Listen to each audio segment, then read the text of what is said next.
Thaddeus called me on Tuesday afternoon, his voice dripping with what I recognized as his boardroom charm. "Mother, we've scheduled a family meeting this weekend to discuss your care arrangements. Reed and Imogen have already agreed to the division of responsibilities. I'll be handling your finances, of course. Before we jump back in, tell us where you're tuning in from, and if this story touches you, make sure you're subscribed, because tomorrow I've saved something extra special for you."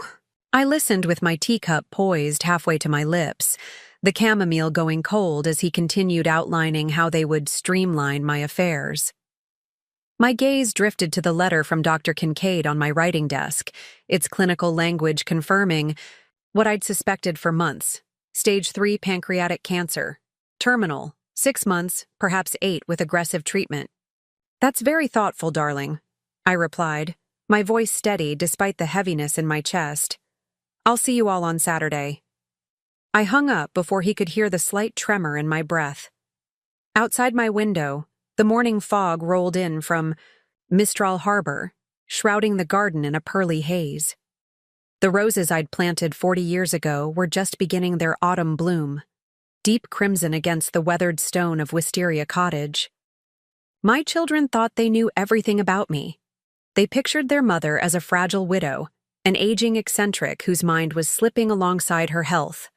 What they failed to understand was that Elowen Blackwood had never been as oblivious as they believed. The daughter of a chess grandmaster doesn't reach 78 without learning to see 5 moves ahead.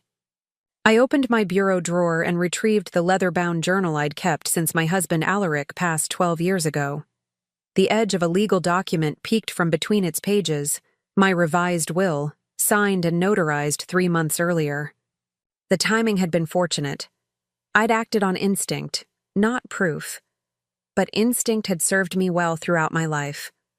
My fingers traced the embossed monogram on the journal's cover. Inside were not merely an old woman's memories, but a carefully documented history of subtle manipulations, overheard conversations, and financial discrepancies that told a story my children never imagined I could piece together.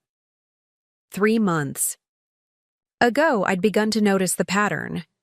Now, as I faced the final chapter of my life, I realized it was time for one last lesson in consequences.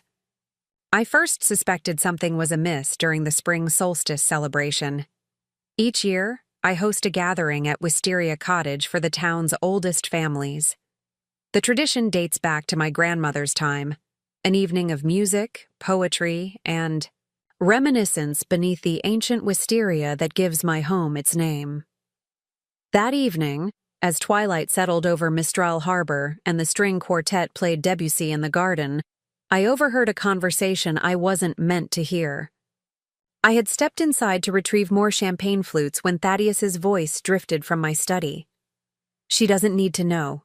The collection alone is worth millions, and she hasn't had it appraised since Father died." My eldest son's voice carried a dismissive edge I'd never heard before. "The Morisot alone could set us each up for years." "Lower your voice," Imogen hissed. "This isn't the time or place." I froze, my hand on the cabinet door.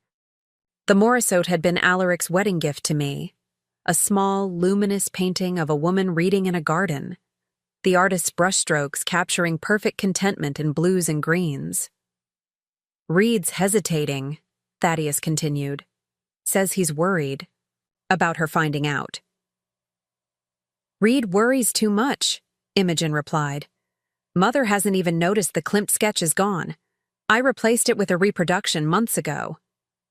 The champagne flutes forgotten, I leaned against the wall, my heart pounding. The Klimt, a delicate drawing of intertwined lovers, had hung in my bedroom for decades. I'd glanced at it just that morning, never suspecting it wasn't the original. I forced myself to breathe evenly as their whispered conversation continued, discussing values, auction houses, and the difficulty of liquidating art without proper provenance. I hadn't raised fools, evidently, just thieves. When their voices moved toward the doorway, I slipped into the music room, pretending to adjust the flowers until they passed. I returned to my guests with a practiced smile, The champagne flutes balanced expertly on a silver tray as if nothing had changed. But everything had. The next morning, I called my oldest friend, Aviva Thornfield, who had served as curator at the Mistral Harbor Museum of Fine Arts for 40 years before her retirement. "I need your discretion," I said when she arrived, the sea mist still clinging to her silver hair. "I believe some of my pieces have been replaced with forgeries." Aviva's eyebrows rose, but she asked no questions.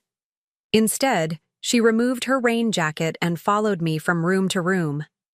Her trained eye examined each piece in my collection, the small Renoir study in the dining room, the cassette in the hallway, the 3 Paul Klee drawings in the music room. After 2 hours, she sat heavily in my reading chair by the window. "7," she said, her voice tight with controlled anger. "7 forgeries, Eloan. Good ones, but forgeries nonetheless. The Klimt, the Morisot, the small Cézanne, both Sargents, the Cassatt, and the William Morris sketch."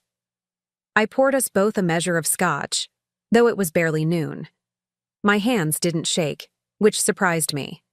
Perhaps I'd been expecting this confirmation. "The combined value?" I asked. "4 million at least, possibly more depending on the market." Aviva studied me over her glass. "You know who did this." It wasn't a question. After 50 years of friendship, she knew me too well. "My children," I said, the words like glass in my throat. "Not Reed, I think, or at least not willingly, but Thaddeus and Imogen certainly." "Have you called the police?" I stared out at the harbor, where fishing boats bobbed in the morning light. Alaric, and I had watched that view for 40 years together. He'd built this life for us, expanded his father's modest shipping business into Blackwood Enterprises, a corporation that now employed half the town. "They're my children, Aviva." "They're thieves," she countered, not unkindly. "Yes," I sighed, "and I need to understand why." I didn't share with Aviva my deeper concerns, the irregularities I'd noticed in my financial statements, the strange looks that passed between Thaddeus and Imogen at family dinners, the way Reed couldn't meet my eyes lately. My middle child had always been my sensitive one, too easily swayed by his siblings' stronger personalities. "I need time," I told her, "but I also need protection. Will you help me document the forgeries? Officially, but quietly?" Aviva nodded, already planning. By evening, she had arranged for a discreet art authentication team from the city to examine my collection. Their report, sealed and notarized, now sat in my lawyer's safe. That had been 3 months ago. 3 months of watching, waiting, collecting evidence. 3 months of pretending I didn't know my own children were systematically stealing from me while I secretly revised my will, established a trust for the genuine artworks we recovered, and prepared for the confrontation that loomed ahead. Then came the diagnosis. Dr. Zephyr Kincaid had been my physician for 20 years. He'd seen me through Alaric's long illness and my subsequent recovery. When the abdominal pain wouldn't subside, when I found myself unable to eat more than a few bites at meals, I knew something was wrong. The tests confirmed what we both suspected. The disease that had taken my mother and her mother before her had found me too. "There are treatments, Eloan," he said, his voice gentle. "Not cures, but they could buy you time." "How much time?" "Without treatment? Perhaps 4 months. With aggressive intervention, possibly 8, even a year. But quality of life considerations—" "I understand," I said, cutting him off. And I did. I'd watched Alaric suffer through treatments that extended his life by precious months, but stole his dignity in the process. I'll need some time to consider my options. What I didn't say was that the diagnosis had clarified my timeline. Preparing and narrating this story took us a lot of time, so if you are enjoying it, subscribe to our channel. It means a lot to us. Now back to the story. Whatever confrontation awaited with my children, it needed to happen soon, while I still had strength and clarity. The changes began subtly after I shared my diagnosis. Suddenly, my children were calling daily, visiting more frequently. Thaddeus offered to review my finances to ensure everything is in order. Imogen suggested I might be more comfortable moving into her guest house where someone could keep an eye on me. Even Reed, my quietest child, nervously proposed that perhaps selling Wisteria Cottage before the market turns might be sensible. Their concern might have touched me if I hadn't caught the calculating gleam in their eyes, the way they assessed the contents of each room during visits, the whispered conversations that stopped when I entered. When Thaddeus called to announce the family meeting, I wasn't surprised. I'd been expecting it, the inevitable next move in a game they thought they were controlling. Saturday morning dawned clear and bright, unusual for Mistral Harbor in autumn. I spent the early hours in my garden, deadheading roses and pulling late-season weeds from between the flagstones.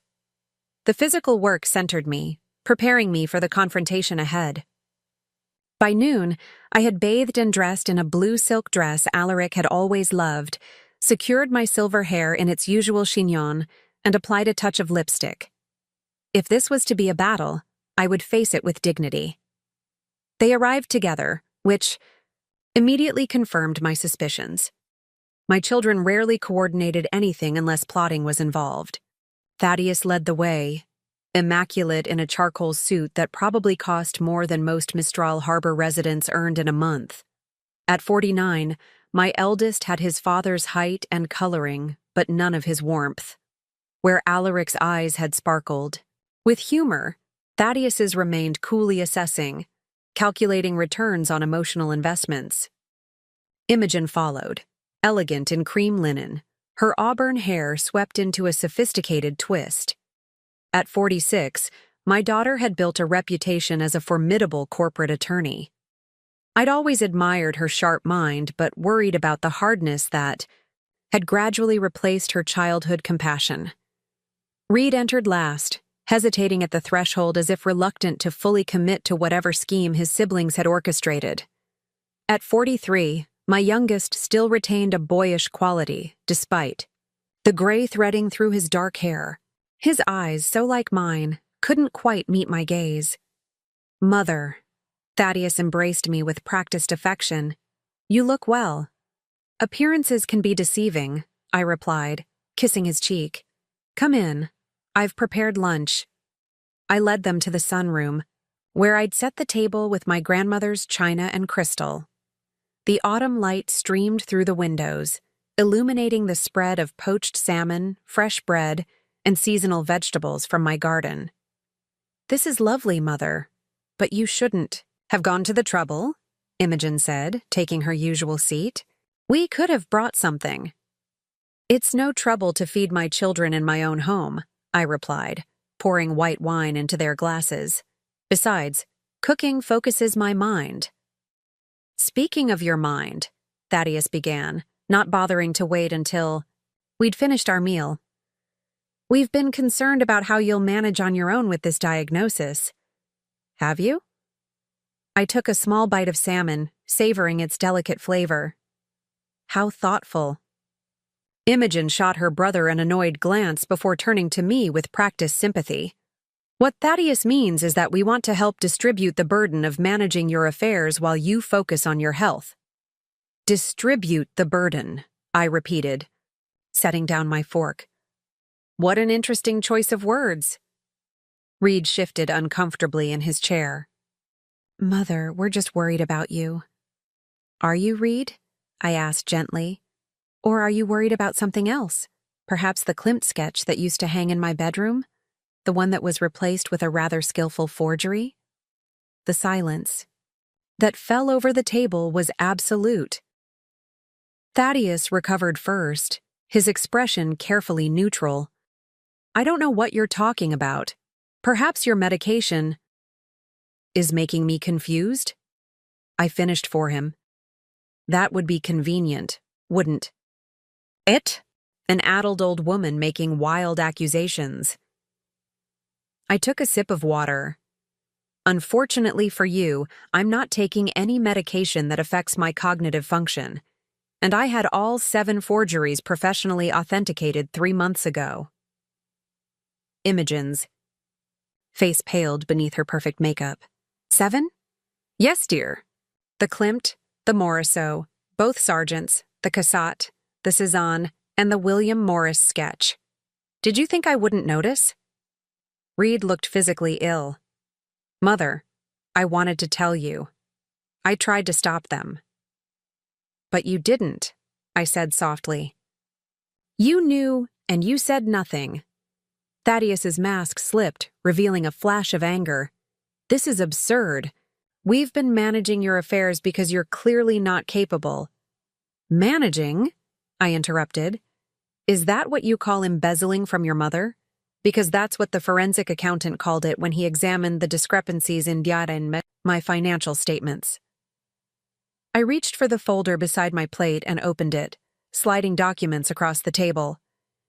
300,000 from my investment accounts, 200,000 from the property management trust, nearly $1 million misappropriated from the Blackwood Foundation. Imogen's legal training kicked in immediately. These accusations are completely unfounded. We've only ever acted in your best interest. Have you? I asked, my voice remaining measured despite the pain lancing through my heart. Was it in my best interest when you falsified my signature on transfer documents? When you systematically looted the art collection your father spent his lifetime building? When you began dividing my assets among yourselves while I'm still very much alive? Thaddeus's expression hardened. You don't understand the complexities of estate management. We were simply preparing for the inevitable. The inevitable, I repeated. My death, you mean. How convenient that it's now on a predictable timeline. Reed finally found his voice. It wasn't like that. We never wanted— What did you want, Reed? I asked, genuinely curious. What justification did you create that made stealing from your dying mother acceptable? No one answered. Outside, clouds had begun to gather over the harbor, the bright day dimming as if nature itself acknowledged the darkness that had settled over my family. I closed the folder and folded my hands on the table. I've had 3 months to contemplate what to do about this situation. 3 months watching you circle like vultures, waiting for me to decay enough that you could swoop in and take everything without resistance. Mother, please, Imogen began, but I held up my hand. I'm not finished. Yesterday I filed criminal charges against all 3 of you. Theft, fraud, embezzlement, elder abuse. Detective Marlowe Voss will be arriving shortly to take your statements. The shock on their faces might have been satisfying under different circumstances. Instead, it only deepened my sadness. You can't be serious, Thaddeus said, his voice hoarse. We're your children. Yes, I agreed, which makes your betrayal all the more painful. This will destroy the family name, Imogen protested. Everything Father built. Your father built a legacy of integrity, I cut in sharply. You're the ones who have tarnished it. Reed had begun to weep silently, his shoulders shaking. I'm sorry, he whispered. I'm so sorry. I know you are, I said, something in my heart softening toward my youngest. Which is why I've instructed my attorney to offer you immunity in exchange for your testimony against your siblings. Thaddeus stood so abruptly his chair toppled backward. You would turn us against each other? Your own children? You did that yourselves when you decided I was worth more to you dead than alive, I replied, rising to face him. Though he towered over me, I felt no fear. I changed my will 3 months ago. Everything— the house, the art collection, the majority of my assets will go to the Mistral Harbor Foundation for Arts Education, a foundation that will be overseen by a board that doesn't include any of you. The doorbell rang, its chime cutting through the tension. I checked my watch, precisely on time. That will be Detective Voss, I said. I'll let him in. Wait, Imogen called as I reached the doorway. There must be some way to resolve this privately. Some arrangement. I turned back to look at my children. These strangers I had raised, loved, and now barely recognized. There is one option, I said quietly. Complete restitution. Return every artwork, repay every dollar, resign from your positions at Blackwood Enterprises, and commit to community service for the remainder of my life, however long or short that may be. Do that, and I'll consider withdrawing the charges. You're asking us to give up everything, Thaddeus said incredulously. No, I corrected him. I'm giving you the chance to keep the only thing that truly matters, your integrity. It's more than you offered me. I left them to consider their options as I went to answer the door. Detective Voss waited on the porch, his weathered face solemn beneath salt and pepper hair. Mrs. Blackwood, he nodded respectfully. Are you certain you want to proceed? I glanced back at the sunroom, where my children huddled in tense discussion. Through the windows, I could see Reed gesturing emphatically while Thaddeus and Imogen exchanged sharp words. Yes, I said, stepping aside to let him enter. It's time they learned that some inheritances can't be stolen. They must be earned. As I led the detective toward my fractured family, I felt a curious lightness despite the heaviness of the moment. Whatever time I had left would not be spent in fear or manipulation. I had reclaimed my narrative, even as its pages grew fewer. The roses would bloom again next spring, whether or not I was there to see them. But my legacy, the true one, not of wealth but of principle, would endure in the lessons I taught today, even to children who had forgotten how to listen. Detective Voss sat at my dining table, his weathered hands folded over a leather-bound notebook. The afternoon light had faded to a steely gray as rain began to tap against the windows. My children sat in strained silence, Thaddeus rigid with fury, Imogen coolly assessing her legal options, Reed hunched with the physical manifestation of guilt. Let me be clear about the evidence we've gathered, Voss said, his voice carrying the distinctive accent of someone who'd grown up on Mistral Harbor's docks. We have documentation of unauthorized financial transfers dating back 18 months. We have authentication reports confirming 7 valuable artworks were replaced with forgeries. We have Mrs. Blackwood's testimony, along with sworn statements from her financial advisor and art authentication experts. Imogen leaned forward, attorney mode fully engaged. Detective, these are family matters that have been grossly misrepresented. My brothers and I have been managing our mother's affairs with her best interests at heart. Given my recent diagnosis, you accelerated your timeline, I interrupted. But the theft began long before that. Detective Voss nodded. The evidence supports Mrs. Blackwood's assertion. The first documented forgery replacement occurred 14 months ago, according to the authentication report. Thaddeus's jaw tightened. This is a misunderstanding that's being blown completely, out of proportion. Is it? I asked quietly. Shall we discuss the offshore account you established in the Cayman Islands? The one where you've been transferring funds from my accounts? His eyes widened slightly, the first genuine reaction I'd seen from him. He hadn't expected me to know about that. How did you— Your father taught me to always understand my finances, Thaddeus.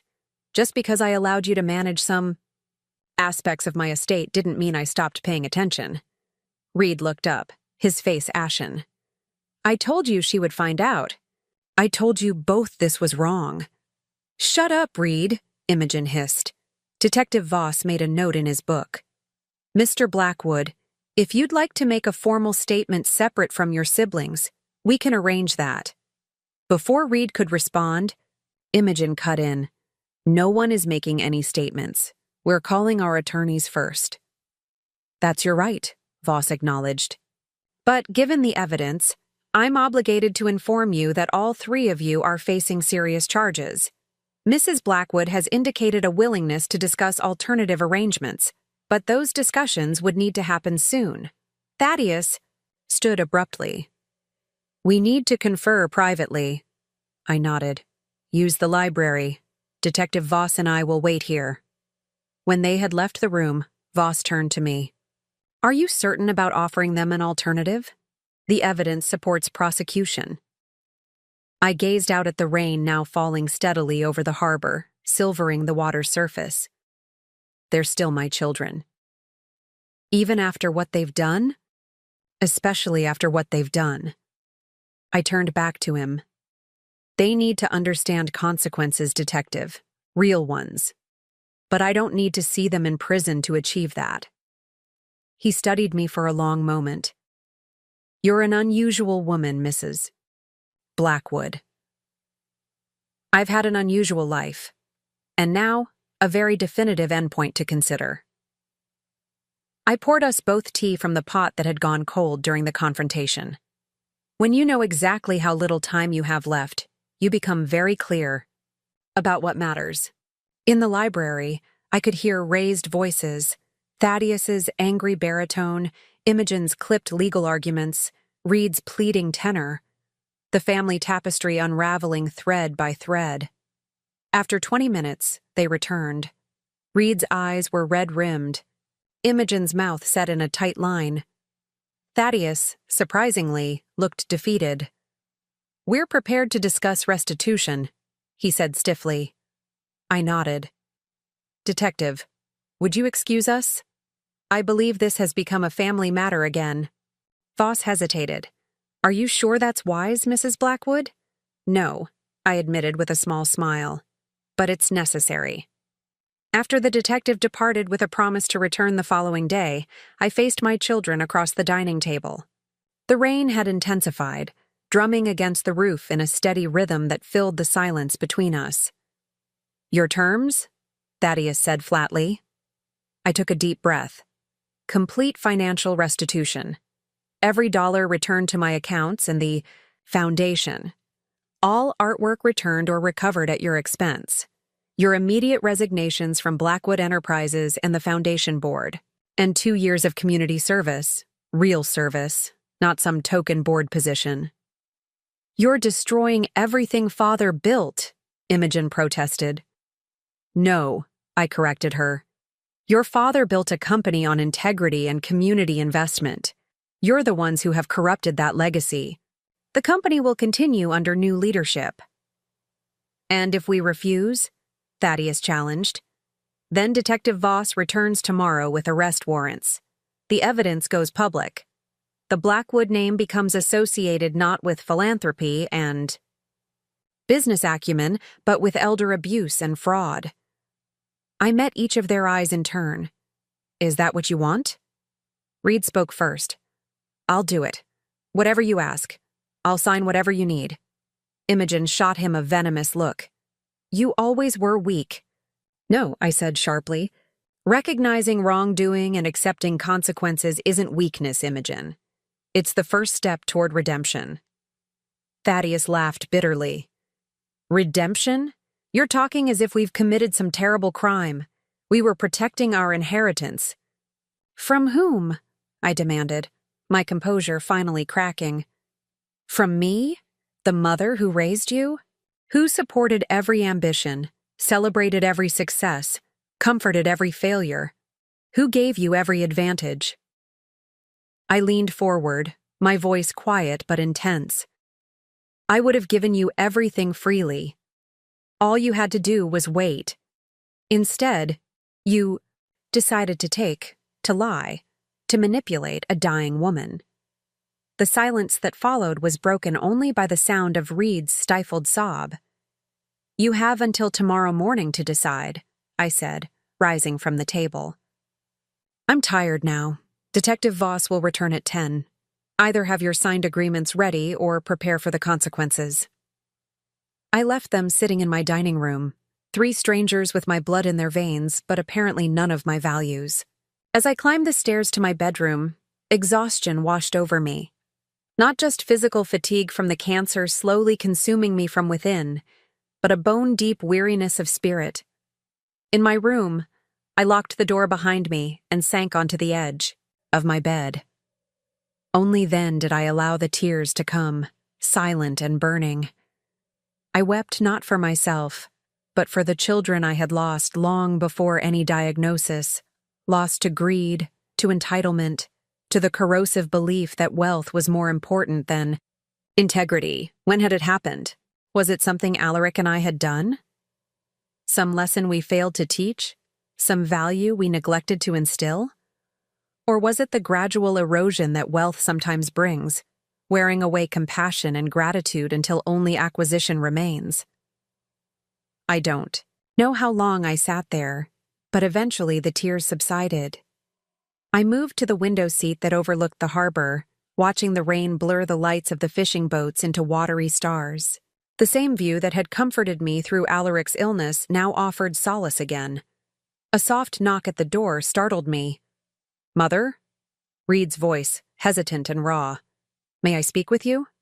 I considered refusing, but something in his tone, vulnerability I hadn't heard in years, compelled me to unlock the door. He stood in the hallway, his tall frame somehow diminished. In that moment, he looked more like the sensitive boy who had followed me through the garden naming flowers than the man who had helped betray me. "They've gone," he said. "Back to their hotels to consult their lawyers." He hesitated. "May I come in?" I stepped aside, allowing him into the sanctuary of my bedroom. He glanced at the wall where the Klimt forgery hung. "I told them it was wrong," he said quietly. "From the beginning. But I didn't stop them. I didn't tell you. That makes me just as guilty." "Why, Reed?" I asked, the question that had haunted me for months. "Why would you do this?" He sank into the window seat, shoulders hunched. "It started small. Thaddeus convinced us you were making poor financial decisions. He showed us statements, projections, claiming you were spending recklessly, that there would be nothing left." He looked up, his eyes pained. I should have verified his claims, but I didn't. Then the art began disappearing. Just one piece at first, then another. By the time I realized how extensive it was, I was already implicated. "You could have come to me," I said, sitting beside him. "At any point." "I was afraid," he admitted, his voice breaking. "Afraid of Thaddeus, of losing my position, of your disappointment, and then your diagnosis." He trailed off, unable to continue. "Made everything more urgent," I finished for him. "Suddenly there was a timeline for your inheritance." He nodded miserably. "I've signed the restitution agreement. I've already instructed my attorney to begin transferring everything back. The cassette forgery was my responsibility. I'll have the original returned from the storage facility tomorrow." I studied my youngest child. This man I'd once known so well and now hardly recognized. "Why are you telling me this tonight, instead of waiting for morning?" "Because I need you to know that I understand what we've done. What I've done." He met my eyes directly for the first time. "And because I'm not doing this to avoid prosecution. I'm doing it because it's right. Because I want to try to be the son you deserve, even if it's too late." Something tight in my chest loosened slightly. "It's never too late to choose a better path, Reed." "Even now? With everything that's happened?" I thought of the oncology report on my desk, the declining numbers, the ticking clock. Especially now. Time has become my most precious resource. I don't want to waste what remains on anger and retribution. He reached for my hand tentatively. When I didn't pull away, he grasped it in both of his. "I don't deserve your forgiveness." "Perhaps not," I acknowledged. "But you might earn it with time and genuine effort." "Thaddeus and Imogen won't sign," he said after a moment. "They're convinced they can fight this, that your illness will prevent effective testimony, that their lawyers can tie everything up until—" He stopped, unable to speak the truth we both knew. "Until I died." "I suspected as much," I said. "They always were the strategists of the family." "What will you do?" I gazed out at the harbor, at the rain that had finally begun to ease. "What I must. Sometimes love means setting boundaries, even painful ones." Reed stayed a while longer. We didn't speak much, but the silence between us was no longer charged with deception. When he finally rose to leave, he paused at the door. "I'll be back tomorrow. Whatever happens with Thaddeus and Imogen, I'll stand with you." After he left, I sat in the darkness for a long time, watching the clouds part to reveal a sliver of moon over the water. Somewhere in the distance, a foghorn sounded, a low, mournful note that seemed to echo the ache in my heart. Morning. Arrived with surprising clarity, the storm having washed the air clean. I dressed carefully in a sage-green dress that Alaric had always said brought out the silver in my eyes, arranged my hair, and applied a touch of lipstick. Armor of a sort. Aviva arrived first, her presence a silent support as we waited in the sunroom. The light played across the polished wood of the table where I had laid out the restitution agreements my lawyer had prepared overnight. "Are you certain about this?" she asked, adjusting the crystal vase of fresh-cut roses I'd placed as a centerpiece. "No one would blame you for pressing charges, regardless of whether they sign." "I'm certain," I replied. "This isn't about punishment, Aviva. It's about restoration, of values, of truth, of the legacy Alaric and I tried to build." Detective Voss arrived precisely at 10, his expression professionally neutral as he greeted us. "Mrs. Blackwood, Ms. Thornfield." "They're not here yet," I said, gesturing to the empty chairs, though Reed texted to say he's on his way. As if summoned by his name, the front door opened, and Reed entered carrying a carefully wrapped package that I recognized immediately as the stolen cassette. He placed it gently on the sideboard before taking a seat beside me. "Thaddeus and Imogen?" Voss asked. Reed shook his head. "They've engaged Harrington and Walsh, the most aggressive litigation firm in the region, known for their scorched earth approach." Detective Voss's expression darkened. "Then I should inform you that I have warrants ready to be executed. They can come in voluntarily, or we can proceed with formal arrests." The doorbell rang, its cheerful chime incongruous with the tension in the room. Aviva went to answer it, returning moments later with Thaddeus and Imogen, followed by a sharp-featured woman in an immaculate suit whom I recognized as Victoria Harrington, founding partner of their firm. "Mrs. Blackwood," Harrington began without preamble. "My clients are prepared to discuss a family resolution to these unfortunate misunderstandings, but I must insist that Detective Voss leave the premises. This is a private matter." "No," I said simply. "It ceased to be a private matter when my children committed criminal acts. Detective Voss stays. Then we have nothing to discuss." She turned to leave, gesturing for Thaddeus and Imogen to follow. "If you walk out that door," I called after them, "the next time we meet will be in court. The evidence will become public record. Everything. The theft, the fraud, the forgeries. The Blackwood name will be dragged through every newspaper from here to New York." Harrington paused, turning back with a calculated smile. "Mrs. Blackwood, given your condition, any prosecution would face significant challenges. Testimony from someone on strong medications with potential cognitive impairment." "My cognitive function is perfectly intact," I interrupted, "as my doctor will testify. Moreover, the financial evidence and authentication reports don't require my testimony at all. Records can be challenged," Harrington countered. "Expert witnesses contradicted. Litigation could extend for years." "Years I don't have," I acknowledged, "but the Mistral Harbor Trust for Arts Education, the entity to which I've bequeathed. My estate has very deep pockets and a board committed to seeing this through long after I'm gone." Thaddeus and Imogen exchanged glances. Something in their calculation had shifted. "What exactly are you proposing?" Imogen asked, speaking for the first time. I gestured to the documents on the table. "The same terms I outlined yesterday. Complete financial restitution, return of all artworks, resignation from company positions, community service." "That's outrageous," Thaddeus snapped. "You're asking us to give up everything."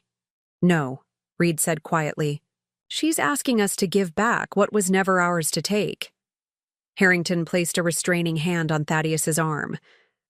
Perhaps we should review the specifics of these agreements before making any decisions. I nodded.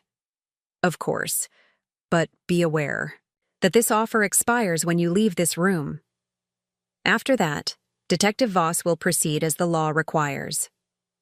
For the next 2 hours, the sunroom became a battlefield of legal terms, financial details, and careful negotiations. Harrington argued each point with precision, while Voss maintained a watchful presence, occasionally clarifying the legal alternatives to signing. Throughout it all, I remained calm, refusing to be provoked by Thaddeus's barely contained fury or Imogen's cold calculation. Aviva stayed beside me, a steady presence as the morning stretched into afternoon. Finally, when the shadows had begun to lengthen across the polished floor, Harrington set down her pen. My clients are prepared to sign with the negotiated modifications. The modifications were minor: adjustments to the community service, requirements, clarification on resignation timelines, specifics about artwork authentication procedures. The core requirements remained intact. One by one, they signed. Reed first, his signature quick and decisive. Imogen next, her pen strokes precise as a scalpel. Thaddeus last, his hand bearing down so hard the paper nearly tore. When it was done, Detective Voss gathered the documents, nodding to me. I'll file these with the DA's office. If the restitution proceeds as agreed, no charges will be filed. Thank you, Detective, I said, rising to show him out. At the door, he paused. For what it's worth, Mrs. Blackwood, I think you've shown extraordinary grace. Many in your position would have chosen differently. Perhaps, I acknowledged. But vengeance has never healed anything. When I returned to the sunroom, Harrington was gathering her briefcase to leave. My children sat in strained silence, the afternoon light casting long shadows across their faces. The first restitution transfers should be complete by tomorrow, Harrington said briskly. The artwork will require more time to recover from various storage facilities and buyers. I understand, I replied. Detective Voss will monitor the progress. After she departed, the four of us remained, a fractured family portrait. What happens now? Imogen asked, her composure finally showing cracks. Now you honor your agreements, I said simply. You make restitution. You resign. Your positions, you begin your community service. And us? Thaddeus gestured vaguely between us. This family?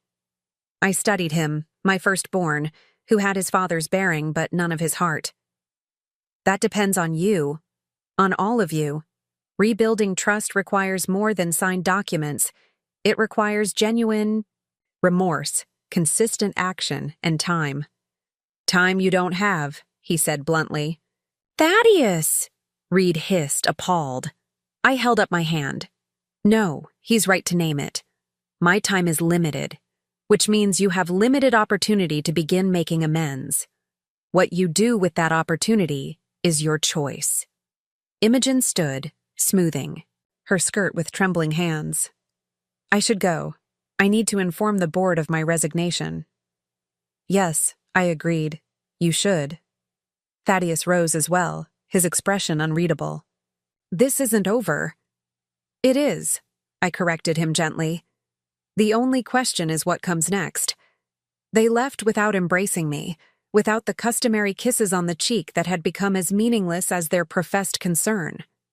Only Reed remained, his presence a question mark in the emptying room. Will you stay for dinner? I asked him. He looked surprised. You'd want that? You've taken the first step, Reed. That matters. I moved to the kitchen, my steps measured against the growing fatigue. Besides, I've made far too much fish stew for one person. That evening, as darkness fell over Mistral Harbor, Reed and I ate together in the kitchen rather than the formal dining room.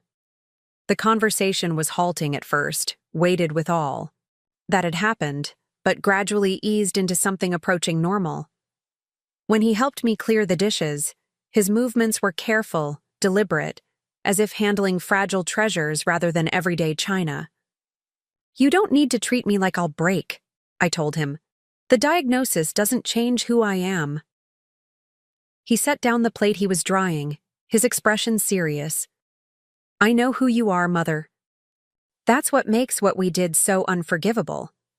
You've always been the strongest, most principled person I know. Even when Father died, you never broke." "I broke," I corrected him. "Just not where anyone could see." His eyes widened slightly at this admission. "Strength isn't about never breaking, Reed. It's about how you put yourself back together." I handed him another dish. And forgiveness isn't something you earn like a prize. It's a process, a daily choice. Later, as he prepared to leave, he hesitated at the door. "May I come back tomorrow? There's a matter at the company I could use your advice on. How to handle the transition." I nodded, recognizing the olive branch for what it was.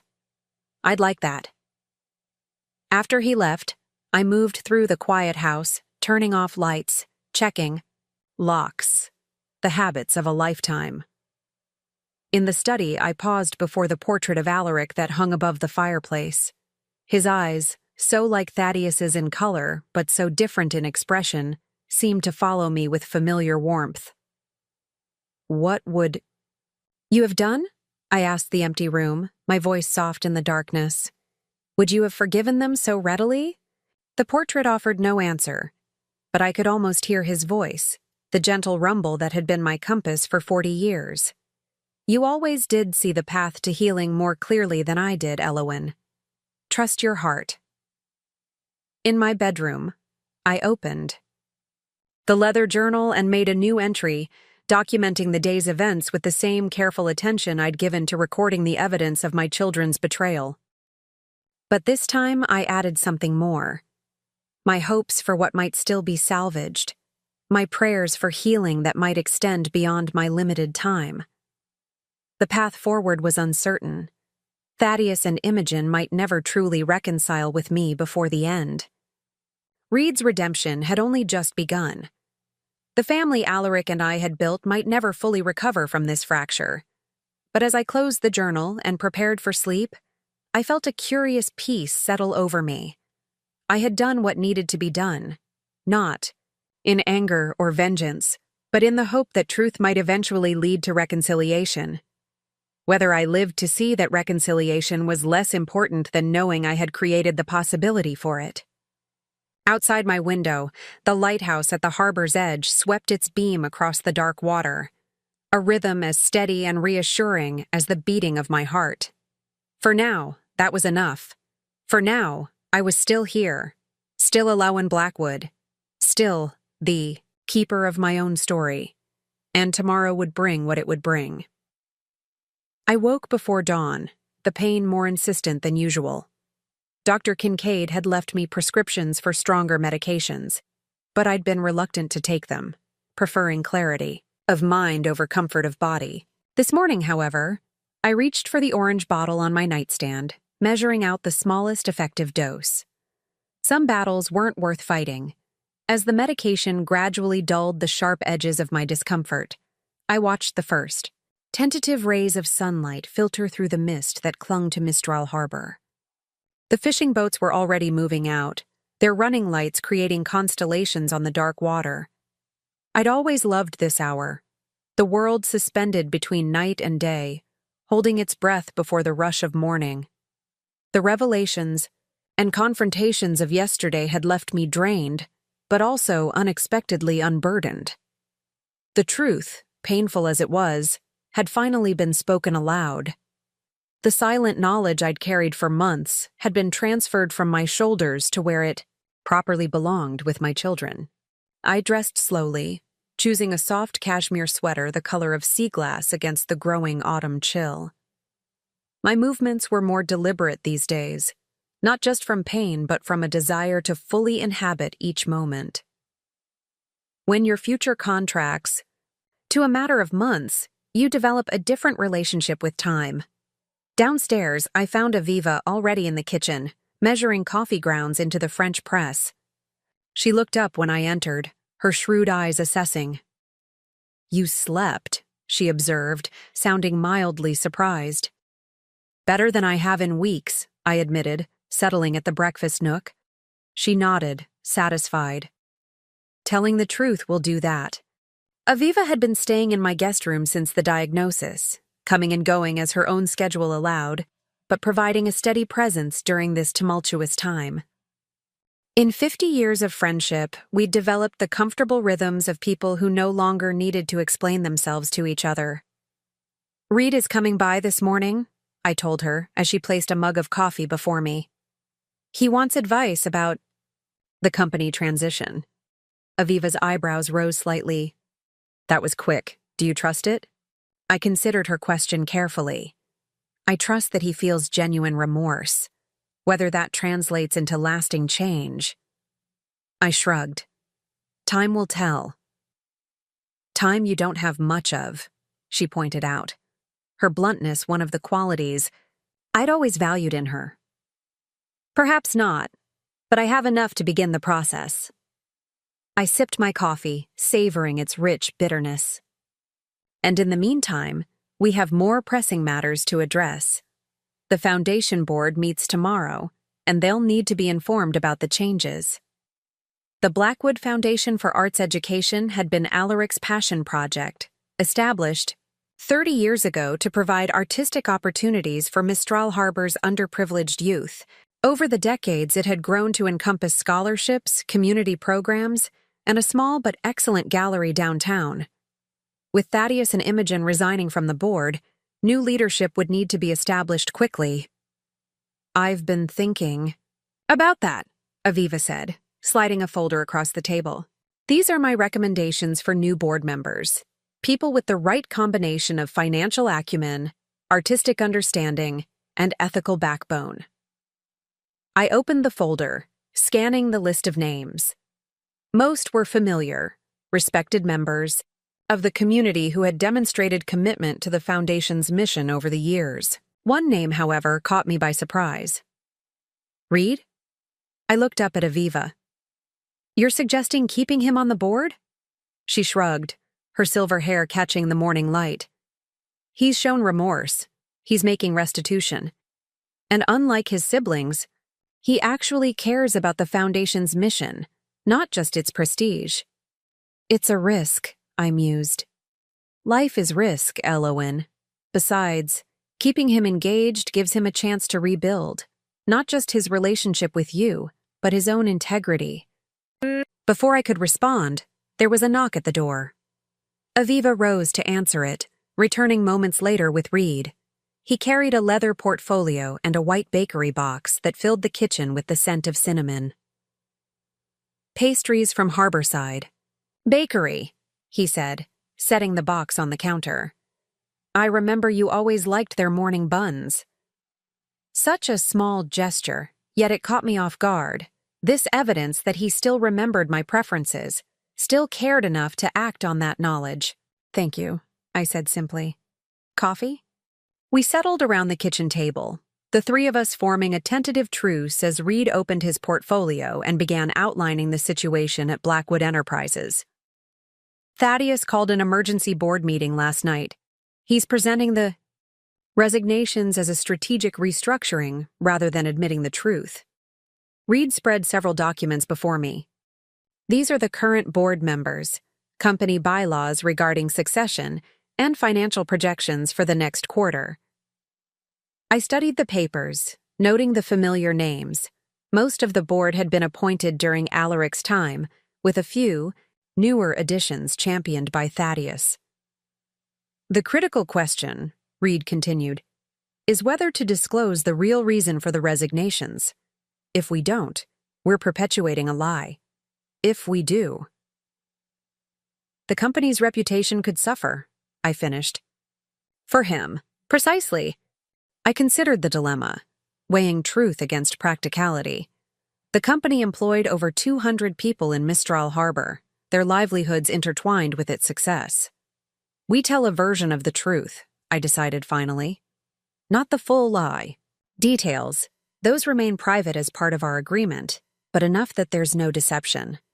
Financial irregularities were discovered, an internal investigation was conducted, and the responsible parties have resigned and made restitution. Reed nodded slowly. Clean, factual, and preserves the company's integrity without unnecessarily damaging its reputation. Or exposing your siblings to public humiliation, Aviva added pointedly. That too, I acknowledged. The punishment should fit the crime, but it needn't extend beyond it. Reed made notes in precise handwriting that reminded me painfully of Alaric's. What about leadership succession? The bylaws give you controlling interest, Mother, but day-to-day operations need someone with knowledge of the business and unimpeachable integrity, I finished. I studied my youngest child, seeing both his potential and his flaws clearly. It can't be you, Reed. Not yet. You're still making amends. Though he tried to hide it, I saw the flash of disappointment cross his face. I understand, he said, quietly. For now, I'm appointing Ellis Montgomery as interim CEO, I continued. Ellis had been Alaric's right-hand man for 20 years before retiring 5 years ago. He knows the company inside and out, and his reputation is beyond reproach. Ellis is 73, Reed pointed out. And sharp as ever, I countered. He'll stabilize the company and give us time to identify permanent leadership. I met Reed's eyes directly.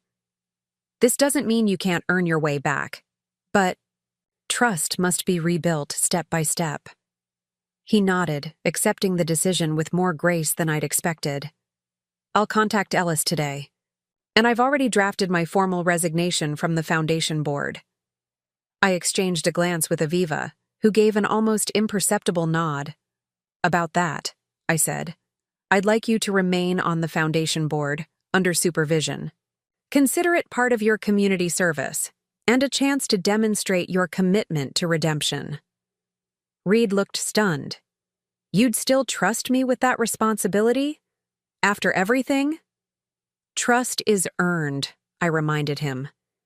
Consider this, an opportunity to begin earning it back.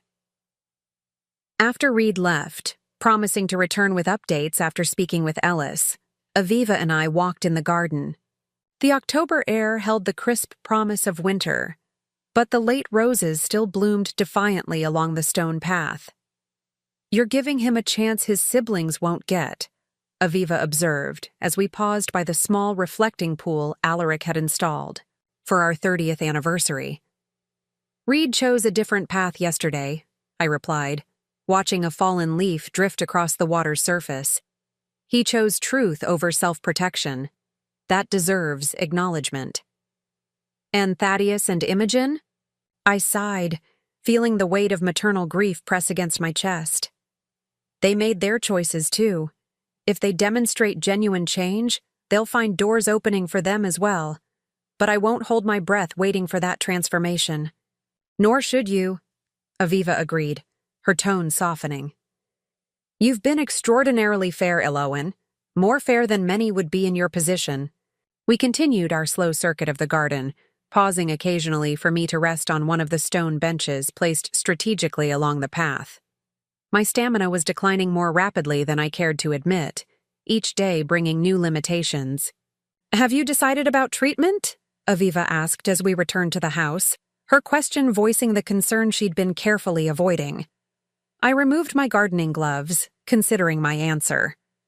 Dr. Kincaid is coming this afternoon to discuss options, but I'm leaning toward palliative care rather than aggressive treatment. Aviva nodded, her expression carefully neutral. Quality over quantity. Exactly. I smiled at my oldest friend, grateful that she, at least, understood without explanation.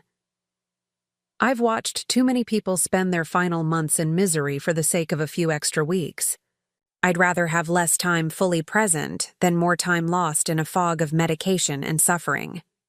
Later that afternoon, Dr. Kincaid arrived with his leather medical bag and gentle demeanor. We sat in my study, surrounded by the books and mementos of a lifetime. as he outlined my options in clear, compassionate terms.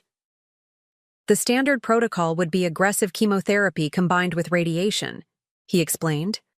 In some cases, this approach has extended life by 6 to 12 months. However, the side effects are considerable and would significantly impact your quality of life. And the alternative? I asked, though I already knew the answer. Palliative care focused on pain management and comfort. This wouldn't extend your life, but it would allow you to remain relatively comfortable and clear-headed until near the end. I considered these options, though in truth, I had made my decision weeks ago when the first test results confirmed my suspicions. I choose palliative care, I said firmly. I'd rather have 3 good months than 6 miserable ones. Dr. Kincaid nodded, unsurprised. I thought that might be your choice. We'll set up a care plan that maximizes your comfort and independence for as long as possible. As we finalized the details, I felt a strange sense of peace settle over me. Having made this decision, having chosen the manner of my remaining time, I felt more in control than I had since receiving the diagnosis. There's one more thing, I said as Dr. Kincaid prepared to leave.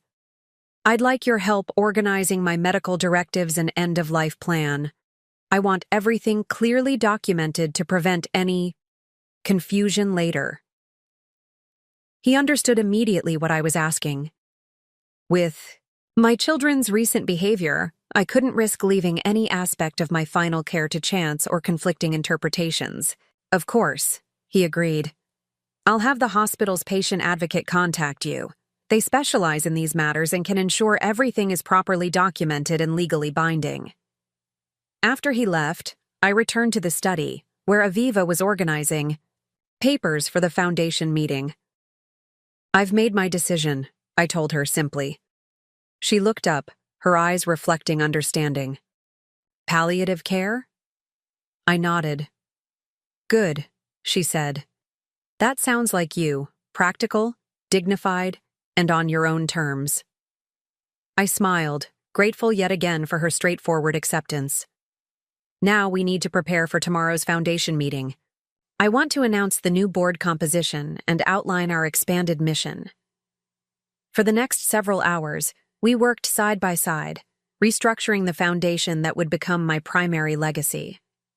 Under the new plan, the foundation's scope would expand to include not just arts education, but also elder care advocacy and financial literacy programs, addressing both the passions Alaric and I had shared and the issues that my recent experiences had highlighted.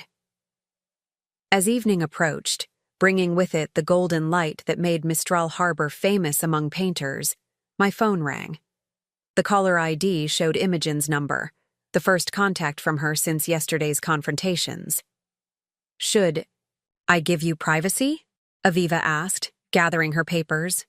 I considered for a moment, then shook my head. No need. This won't take long. I answered the call, keeping my voice neutral. Hello, Imogen. Mother. Her tone was clipped, professional, her attorney voice. I've submitted my resignation to the board as agreed. The financial restitution will be completed by end of business tomorrow. Thank you for informing me, I replied, matching her formality. A pause stretched between us, filled with all the things neither of us were saying. Is that all? I finally asked. Another pause, then. I've been advised not to discuss anything further without counsel present. I see. The disappointment shouldn't have stung, but it did. Then I won't keep you. Wait. Her voice softened almost imperceptibly. Moriso, it's being returned tomorrow. I wanted you to know. The painting Alaric had given me on our wedding day. The one they had replaced with a forgery over a year ago. I appreciate that, I said, uncertain whether this represented a genuine olive branch or merely compliance with our agreement. Goodbye, Mother. She ended the call before I could respond. I set the phone down slowly, aware of Aviva watching me with concern. Imogen? she guessed. Yes, informing me of her compliance with the agreement. I tried to keep the sadness from my voice but knew I hadn't succeeded. Formal, Aviva observed. Very. Give her time, Elowen. This is all still fresh. Shock and shame can look like anger. Time, I repeated with a rueful smile. The one thing I can't give. The next morning brought a flurry of activity as we prepared for the Foundation board meeting. I dressed with particular care, choosing a deep burgundy suit that Alaric had always admired, securing my silver hair in its usual chignon, applying just enough makeup to add color to my increasingly pallid complexion. You look magnificent, Aviva declared when I descended the stairs, like a queen ready to address her court. I laughed softly. Hardly a queen, just an old woman with one last mission. Never just anything, she corrected, handing me my portfolio of documents for the meeting. Ready? The Blackwood Foundation headquarters occupied a renovated Victorian building overlooking the harbor, its tall windows and polished woodwork creating an atmosphere of timeless elegance. As Aviva and I entered the boardroom, conversations hushed, all eyes turning toward me. The current board members rose respectfully, 6 men and women who had served the Foundation with varying degrees of dedication over the years. Reed sat, among them, his expression carefully neutral. 2 empty chairs marked the absence of Thaddeus and Imogen. Good morning, I greeted them, taking my place at the head of the table. Thank you all for attending this special session. We have significant changes to discuss. Over the next hour, I outlined the restructuring of the board, the expansion of the Foundation's mission, and, without specifics, the financial irregularities that had necessitated these changes. I introduced the 4 new board members Aviva and I had selected, each bringing unique expertise and unimpeachable integrity to the Foundation. Throughout my presentation, I watched the faces around the table. Shock, confusion, and gradually, understanding. Reed kept his eyes lowered, accepting the veiled references to mismanagement with quiet dignity. Questions? I asked when I had finished. Martin Whitaker, a retired judge who had served on the board since Alaric's time, spoke first. These changes are substantial, Elowen.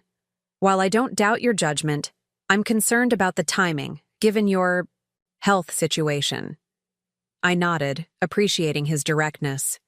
My diagnosis has certainly accelerated my timeline, Martin, but these changes aren't reactive. They're the result of careful consideration and planning.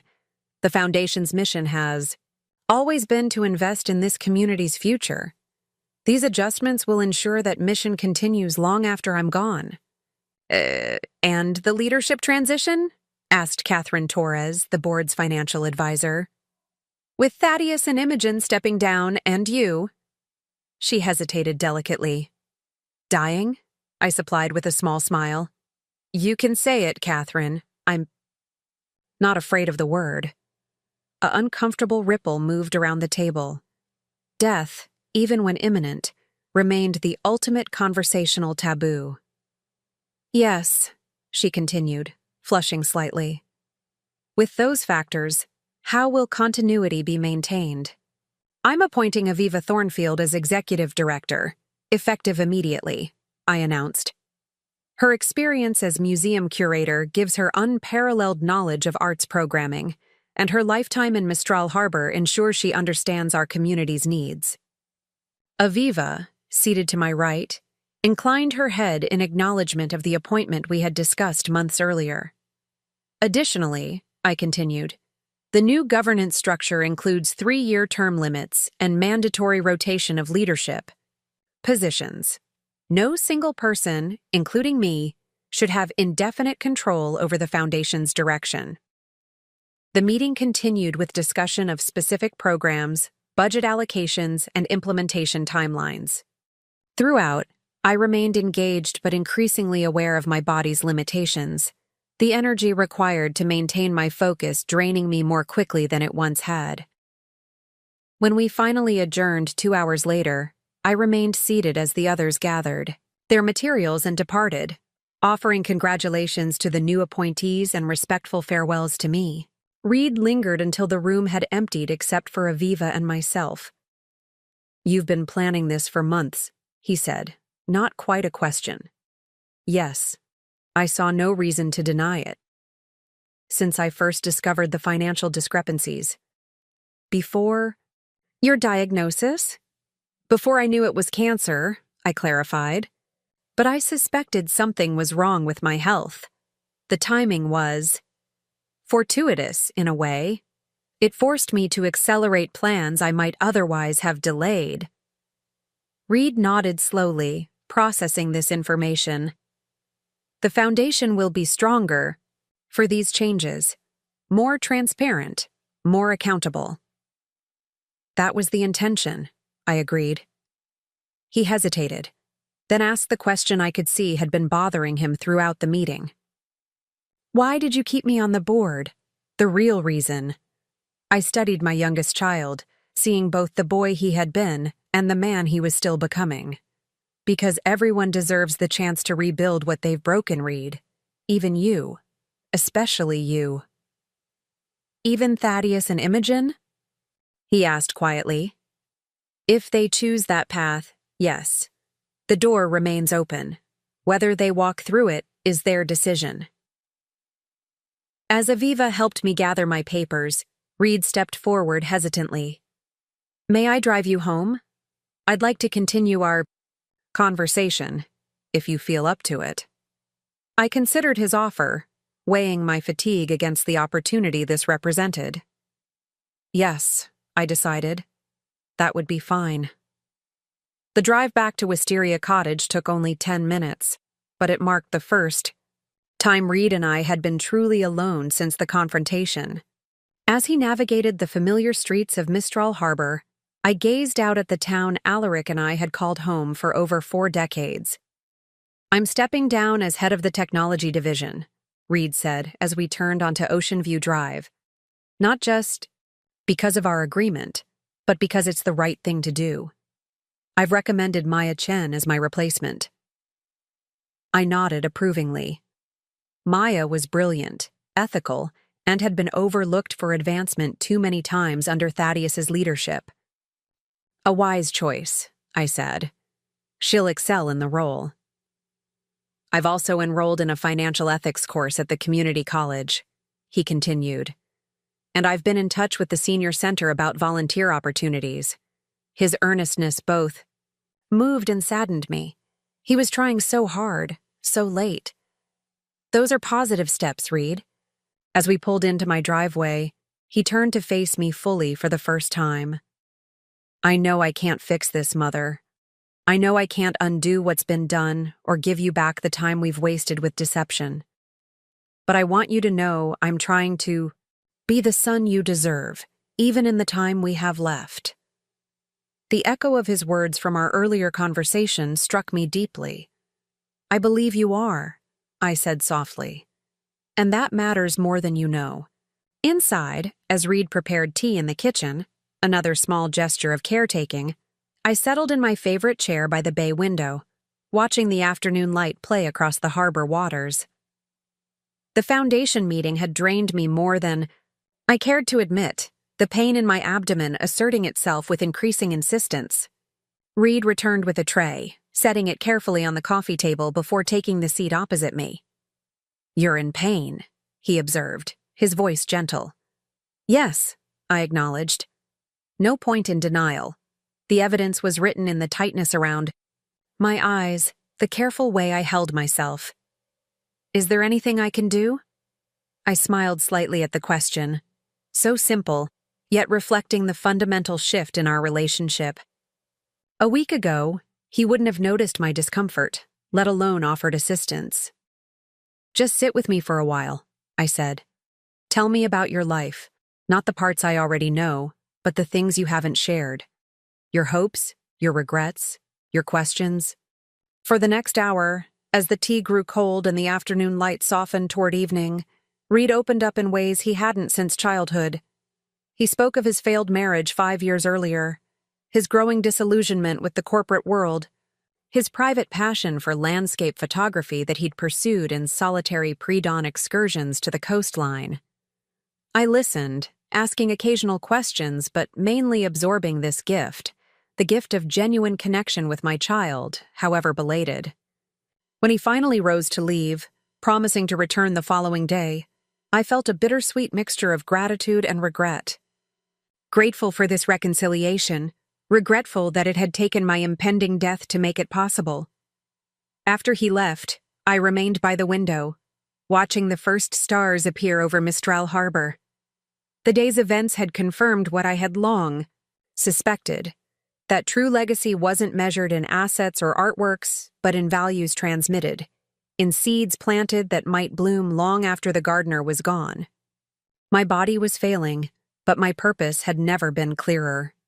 In the time remaining, I would continue the work of restoration, of the foundation, of family bonds where possible, of the values Alaric and I had tried to instill. Not all of these efforts would succeed. Thaddeus and Imogen might never truly reconcile with me before the end, but the attempt itself had value. As night fell completely over the harbor, I finally rose and made my way upstairs, each step requiring more effort than it had even a week ago. In my bedroom, I paused before the space where the Klimt forgery had hung, now empty awaiting the return of the original. Tomorrow, Imogen had said. One small piece of restoration. I opened my journal and recorded the day's events with the same care I'd given to each entry over the years. When I finished, I added a new section titled Legacy Intentions. Not a legal document, but a personal one. A record of my hopes for what might endure after I was gone.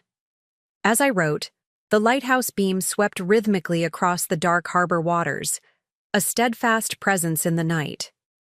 I found comfort in its constancy, in the knowledge that it would continue its vigilant rotation long after I had witnessed my final sunrise over Mistral Harbor. Some lights, once kindled, burn on without us. The courier arrived precisely at 9. The next morning, bearing a rectangular package wrapped in protective material and secured with more care than most people give to their firstborn children, I was in the garden when Aviva came to find me, her expression brightening as she announced, "The Morisot has returned." Something tightened in my chest. Not pain, but a complex emotion I couldn't immediately name. I set down my pruning shears and pulled off my gardening gloves, taking a moment to collect myself before following Aviva inside. The package rested on the dining room table, awaiting my attention like a letter containing news too important to rush. Aviva hovered nearby, her fingers twitching with the professional curator's instinct to handle the unwrapping herself. "Would you like to do the honors?" I asked her, recognizing her expertise. She shook her head. "It's your painting, Elowen, your wedding gift." She understood the significance beyond its monetary value. With careful movements, I began removing the layers of protection. First, the outer wrapping, then the bubble packaging, and finally the acid-free paper that covered the painting itself. When I lifted the last layer, the familiar image emerged. A woman reading in a garden, her face serene in profile, dappled light filtering through leaves to create patterns across her book and lap. "Beautiful," Aviva murmured, leaning closer to examine the brushwork, "and definitely authentic." I nodded, unable to speak past the sudden constriction in my throat. Alaric had given me this painting on our wedding day, not because it was valuable, though even then it had been, but because he said it reminded him of me. "You have that same quality," he'd told me, his voice low and intimate. "That complete absorption in whatever captures your attention. It's what I first fell in love with." Now, 49 years later, the painting had returned, completing a strange circle. Stolen by my children, recovered through confrontation, restored to its rightful place. A metaphor too obvious to ignore. "Where shall we hang it?" Aviva asked gently, recognizing my emotional state. I considered the question. Its original place had been in the bedroom, But that space now felt tainted by the memory of its theft and replacement with a forgery. The morning room, I decided, where I can see it while I have my tea. As Aviva helped me carry the painting to its new location, the doorbell rang. Through the beveled glass panels, I could make out a familiar silhouette. Tall, straight-shouldered, unmistakable. "Thaddeus," I said quietly, my pulse quickening despite my resolve to remain calm. Aviva's expression hardened. "Do you want me to send him away?" I shook my head. "No. Let's hear what he has to say." When I opened the door, my eldest son stood rigidly on the porch, his expression carefully neutral. He wore a suit as expensive and impeccable as always, but something about him seemed diminished, not physically, but in the indefinable aura of authority he had cultivated for decades. "Mother," he said formally, "may I come in?" I stepped aside silently, allowing him to enter. Aviva positioned herself in the doorway to the living room, making it clear she had no intention of leaving us alone. "The Morisot has been delivered," Thaddeus stated, as if reporting a business transaction. "Yes," I confirmed. "Just now." He nodded once, his gaze flicking to the painting Aviva and I had set on a side table. "The others will be returned by the end of the week. The Klimt has been more challenging to recover. The buyer is resistant." "I see." I gestured towards the living room. "Would you like to sit?" He hesitated, then gave another curt nod. We moved into the living room, Thaddeus choosing the most formal chair while I settled on the sofa. Aviva remained standing, a silent sentinel by the doorway. "I've completed the financial restitution, as agreed," he continued in the same detached tone. "The foundation accounts have been fully restored, and the personal transfers to your accounts should appear by close of business today." "Thank you for fulfilling your obligations," I replied, matching his formality. A muscle twitched in his jaw. "Is that what you see this as? Mere obligation?"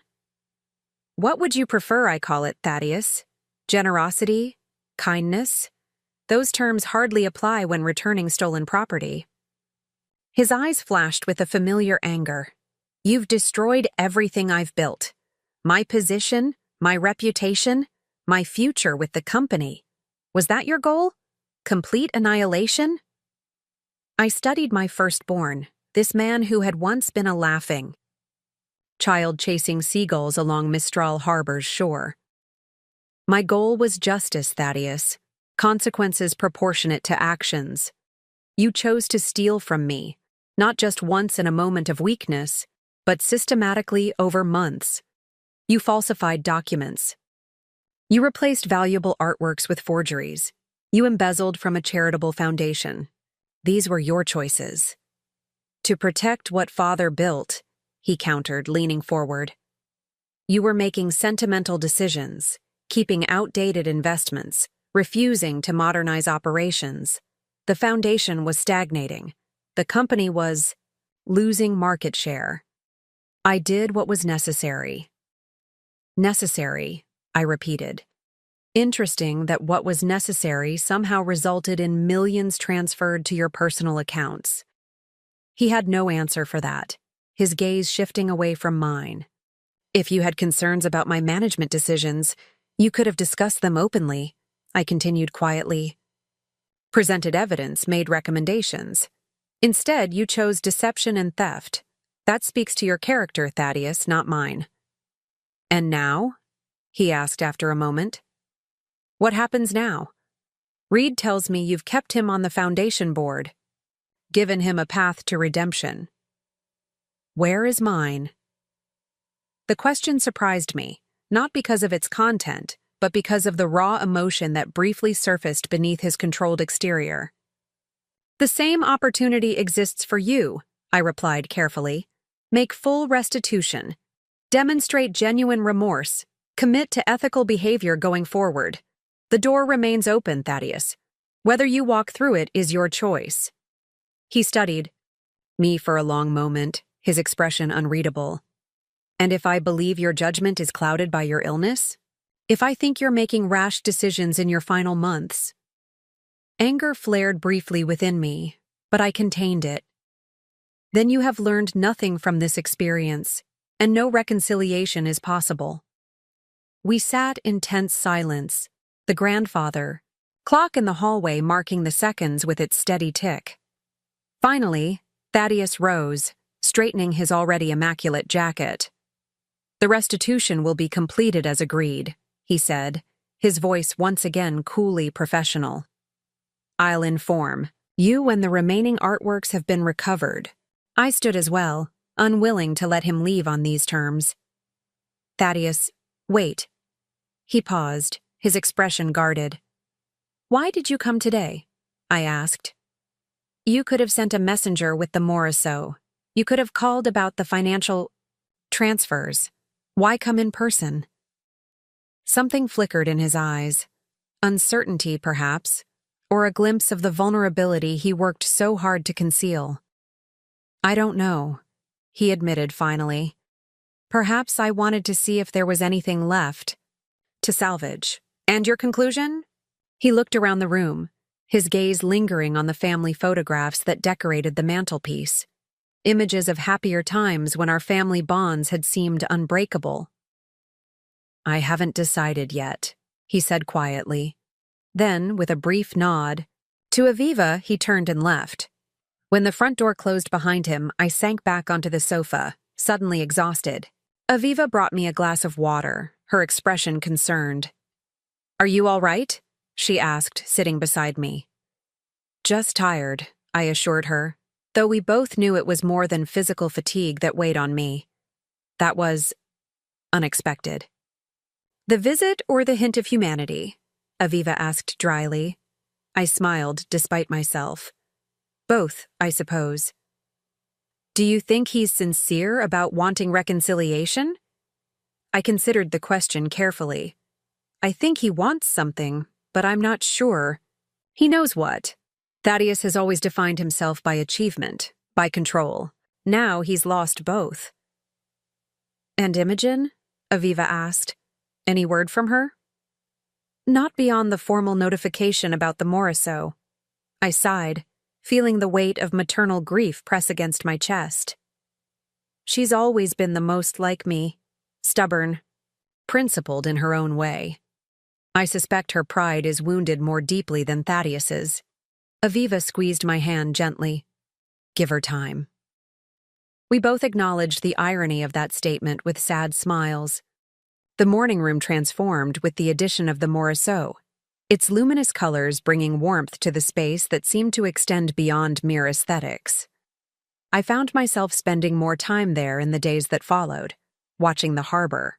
Through the wide windows while the painted woman read eternally in her sunlit garden, my palliative care plan began in earnest that week, with a discreet rotation of nurses visiting Wisteria Cottage to monitor my condition and adjust medications as needed. Dr. Kincaid came every third day, his visits blending medical assessment with the compassion of long friendship. "The pain management is helping," I told him during one such visit, as he checked my vital signs with gentle efficiency. "I've been able to reduce the stronger medication during the day." He nodded approvingly. "Your tolerance is better than I expected. Just remember to stay ahead of the pain. Don't wait until it's severe to take your medication."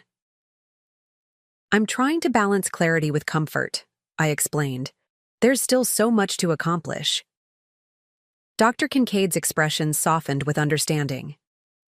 He had known me long enough to recognize that I would approach dying, as I had approached living, with purpose and determination.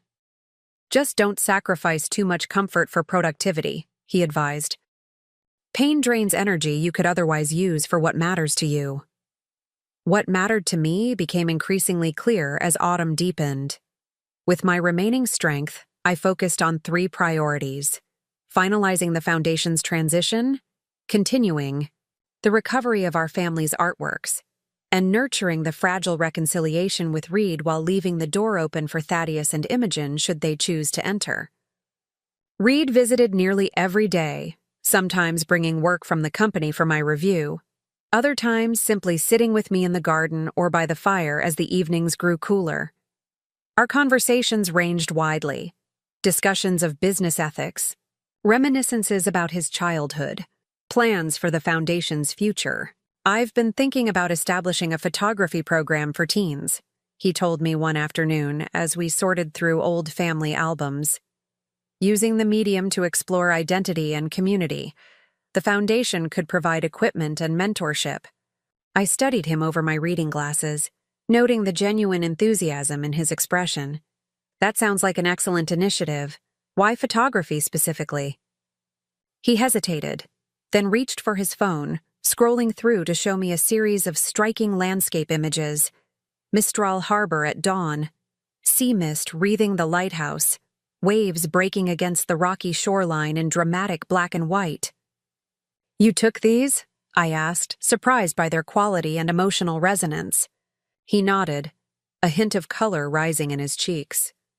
"It's been a private passion for years, something separate from the family business, from expectations." I examined the photographs more carefully, seeing my son's perspective through this previously hidden talent. "They're beautiful, Reed. You have a genuine eye for composition." "Father never approved of artistic pursuits for me," he said quietly. "He thought they were a distraction from developing business acumen." The observation startled me. "Is that what he told you?" Reed nodded. "He said there was time for hobbies after I'd established myself professionally." I set the phone down, troubled by this revelation. "Your father loved the arts. It's why he started the Foundation, why he collected so passionately. For others, yes. But for his children, especially his sons, he had different expectations." I wondered suddenly how many other misconceptions had shaped my children's choices. How many assumptions had gone unchallenged during our years together? Had Alaric really discouraged Reed's artistic interests, or had Reed misinterpreted his father's guidance?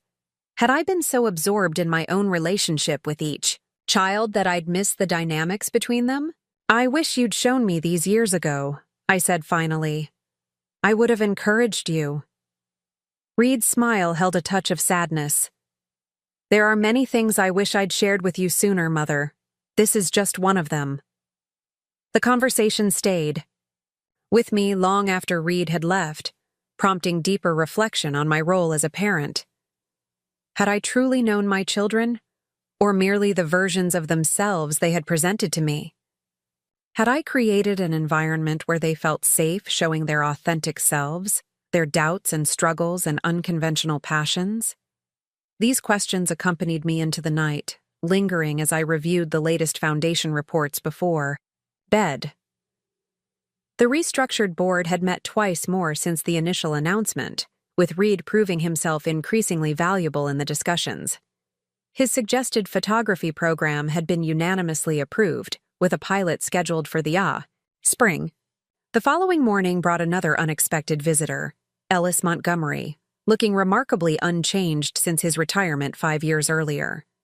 At 73, he remained straight-backed and sharp-eyed, his white hair the only concession to advancing age. "Ellis?" I greeted him warmly, welcoming him into the morning room where the Morrisseau now hung. "How are you finding your return to corporate life?" "Challenging," he admitted, accepting the offered tea.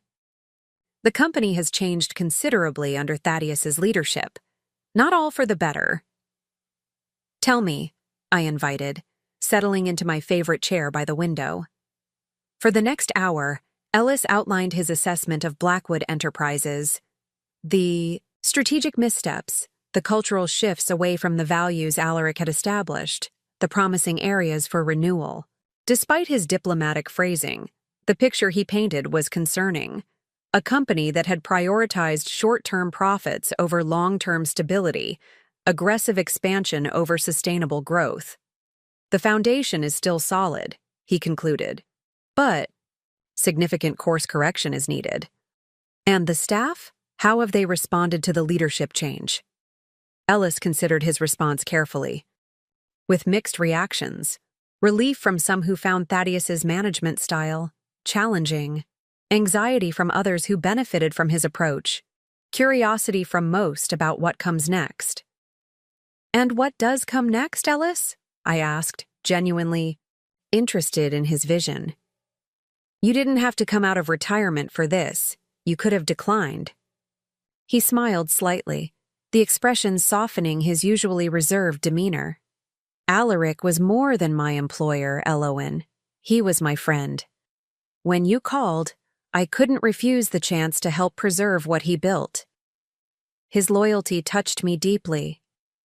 The company needs stability during this transition, someone whose integrity is beyond question. "And after the transition?" Ellis asked pointedly. "What then?" I understood the question behind his question. "You're wondering about succession." He nodded. "Reed has potential despite his involvement in recent events. But he needs time to rebuild trust, to develop the leadership qualities that don't come as naturally to him as they did to Thaddeus."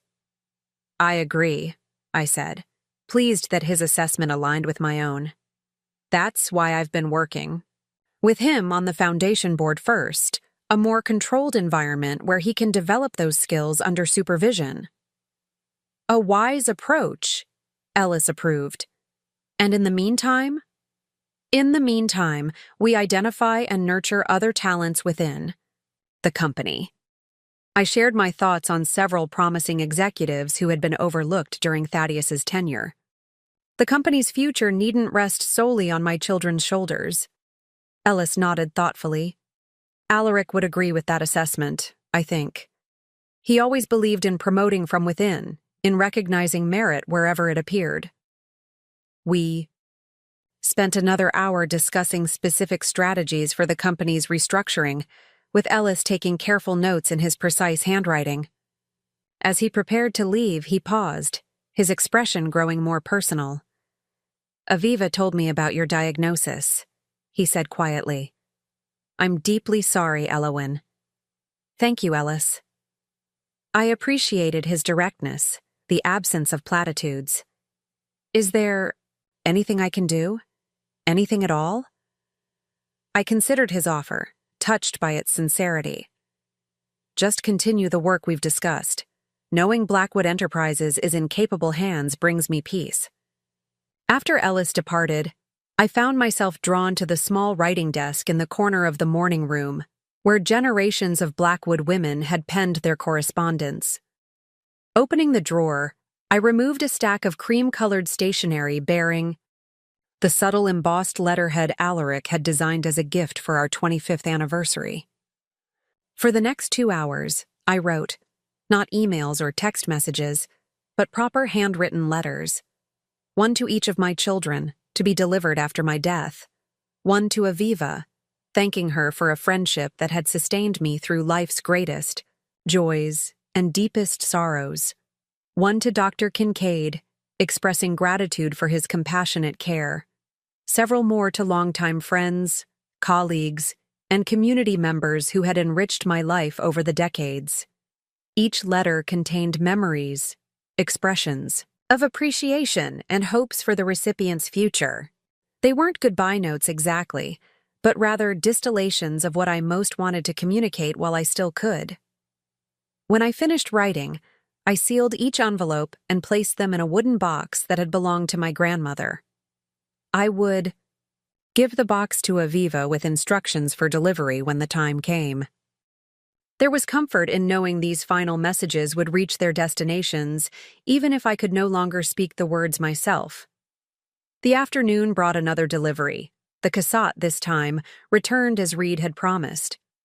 The painting depicted a mother and child in intimate contemplation of a book, their heads bent together in a gesture of connection that transcended the century since its creation. I hung it immediately in the library where it belonged.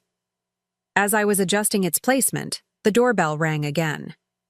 Expecting another courier with perhaps another recovered artwork, I was surprised to find Imogen standing on the porch, her usual polished appearance slightly undermined by an uncharacteristic nervousness in her posture. "Mother," she said formally. May I come in? I stepped aside, allowing her to enter. Unlike Thaddeus's visit, there was no Aviva present this time. She had gone to the foundation offices for the afternoon. Imogen followed me to the living room, declining my offer of tea with a small shake of her head. She remained standing even after I sat, her fingers fidgeting with the sleeve of her cashmere sweater. The restitution is complete, she began, echoing Thaddeus's businesslike approach. All financial transfers have been verified by our attorneys. Yes, I confirmed. I received notification from the bank yesterday. She nodded, a sharp, efficient movement. Good. That's good. An awkward silence stretched between us. So unlike the easy conversations we'd once shared when she was younger, before ambition had hardened her natural intelligence into something more calculating. Was there something else, Imogen? I prompted gently. She took a deep breath, as if preparing for a difficult legal argument. I've been considering your terms regarding community service. I'd like to propose an alternative arrangement. I raised an eyebrow, waiting for her to continue. Instead of general community service, I'd like to establish a legal aid clinic specifically for elderly citizens facing financial exploitation or abuse. Her words came more rapidly now, gaining momentum. I've already secured office space and recruited 2 junior associates from my firm who are willing to provide services pro bono. We could begin operations within 30 days. The proposal caught me by surprise. Not just its content, but the evident thought and preparation behind it. You've been planning this? A hint of color touched her cheeks. Since signing the agreement, I wanted to present a fully developed proposal rather than a vague intention. Typical Imogen, thorough, strategic, always prepared. But this time, those qualities were being directed toward something restorative rather than self-serving. Why this specific focus? I asked, genuinely curious. She hesitated, her professional facade cracking slightly. Because I understand it now, she admitted. Quietly. What we did to you, what I participated in, wasn't just about money or assets. It was a fundamental betrayal of trust, and you're not the only one experiencing that kind of betrayal. I studied my daughter, looking for signs of the calculated manipulation I had come to expect. Instead, I saw something unfamiliar, genuine discomfort, perhaps even shame. The clinic would provide free legal representation to seniors facing similar situations, she continued. Not just reactive litigation, but preventative education, documentation services, advocacy. And your role would be? Lead counsel and program director. 20 hours per week minimum for the next 5 years. Far exceeding the community service hours specified in our agreement. I considered her proposal carefully. Like everything Imogen did, it was meticulously planned and presented. Unlike her usual endeavors, however, it seemed to contain a seed of genuine reparation. Why should I believe this isn't simply another strategic move, Imogen? Another way to rebuild your reputation without genuine change? The question was direct, perhaps even harsh, but necessary. Imogen flinched slightly but met my gaze directly. Because for the first time in my career, I'm proposing to use my skills to protect people like you instead of people like me, she said with unexpected rawness. Because I've spent the past week unable to sleep, replaying our conversations, remembering the look in your eyes when you confronted us. She swallowed hard. Because I'm ashamed, Mother. Deeply, genuinely ashamed of what I became willing to do. Her vulnerability, so unlike her usual armored self-presentation, startled me. In that moment, I glimpsed the daughter I remembered, from years ago, before corporate law and ambition had reshaped her. The clinic would benefit from your expertise, I acknowledged, and the concept aligns well with the Foundation's expanded mission. Imogen nodded, some of the tension leaving her shoulders. I've already consulted with several elder law specialists to develop best practices, and I've identified potential funding sources beyond my personal contribution. Always thorough, I observed with a small smile. You taught me to be prepared, she replied, the ghost of an answering smile touching her lips. We discussed the details of her proposal for another hour, the conversation gradually shifting from formal negotiation to something closer to our exchanges of years past. Thoughtful, intellectually engaging, punctuated by moments of shared understanding. I'll need to review the full proposal with the foundation board, I said finally. But if they approve, your alternative service arrangement would be acceptable to me. Thank you, she said simply. As she prepared to leave, she paused by the mantelpiece, her gaze lingering on a family photograph taken on my 60th birthday. The 5 of us smiling against the backdrop of Mistral Harbor, Alaric's arm around my shoulders, our children arranged before us. I don't know how to fix this, Mother, she said quietly, her back still turned to me. I don't know if it can be fixed. Neither do I admitted. But this is a beginning. She nodded once, composed herself, and left with the same purposeful stride that had carried her through courtrooms and corporate boardrooms. Yet something had shifted. A crack in the facade, a glimpse of the person beneath the polished exterior. That evening, as twilight settled over Mistral Harbor, I sat in the garden despite the autumn chill, wrapped in a shawl and my thoughts. The day's encounters with Ellis and Imogen had left me contemplating the nature of legacy. Not just what we leave behind in material terms, but the values, relationships, and impact that outlast us. Alaric and I had built our lives around certain principles: integrity, compassion, community investment, artistic appreciation. We had tried to instill these values in our children with mixed results. Now, facing the end of my life, I was witnessing what felt like a recalibration. Reed embracing his artistic side while committing to ethical business practices, Imogen channeling her legal acumen toward protection rather than exploitation. Even Thaddeus showing hints of reflection beneath his anger. Was it enough? Would these fragile beginnings survive my passing, or would old patterns reassert themselves once I was no longer present to witness them? I had no answers, only hope. Hope that the seeds planted in these difficult conversations might continue to grow, that the consequences I had insisted upon might lead to genuine transformation rather than mere compliance. As darkness fell completely, I made my way back inside, my body protesting the day's activities with increasing discomfort. The pain was becoming more difficult to manage, a reality I acknowledged to myself even as I minimized it for others. In my bedroom, I took my evening medication and settled by the window with my journal. The lighthouse beam swept rhythmically across the harbor, a steady presence in the growing night. I began to write, documenting the day's events with the same care I'd given each entry over the years. When I finished the factual account, I added a more personal reflection. Today brought unexpected openings. Imogen's proposal, Ellis's dedication, the return of another painting. Small restorations in a landscape of loss. I find myself wondering what Alaric would make of all this, whether he would approve of my handling of our children's betrayal.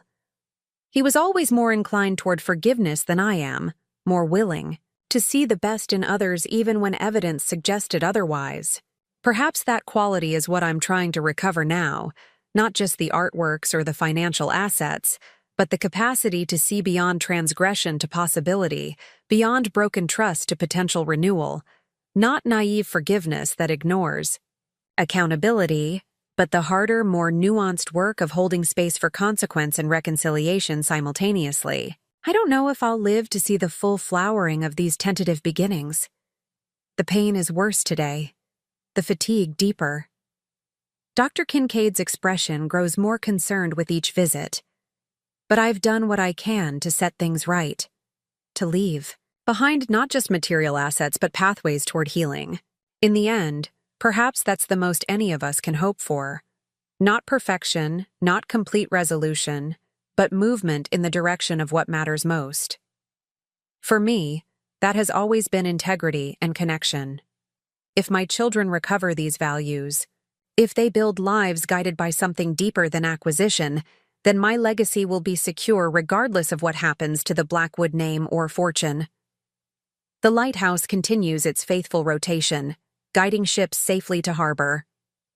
Tomorrow will bring what it brings. For tonight, this is enough.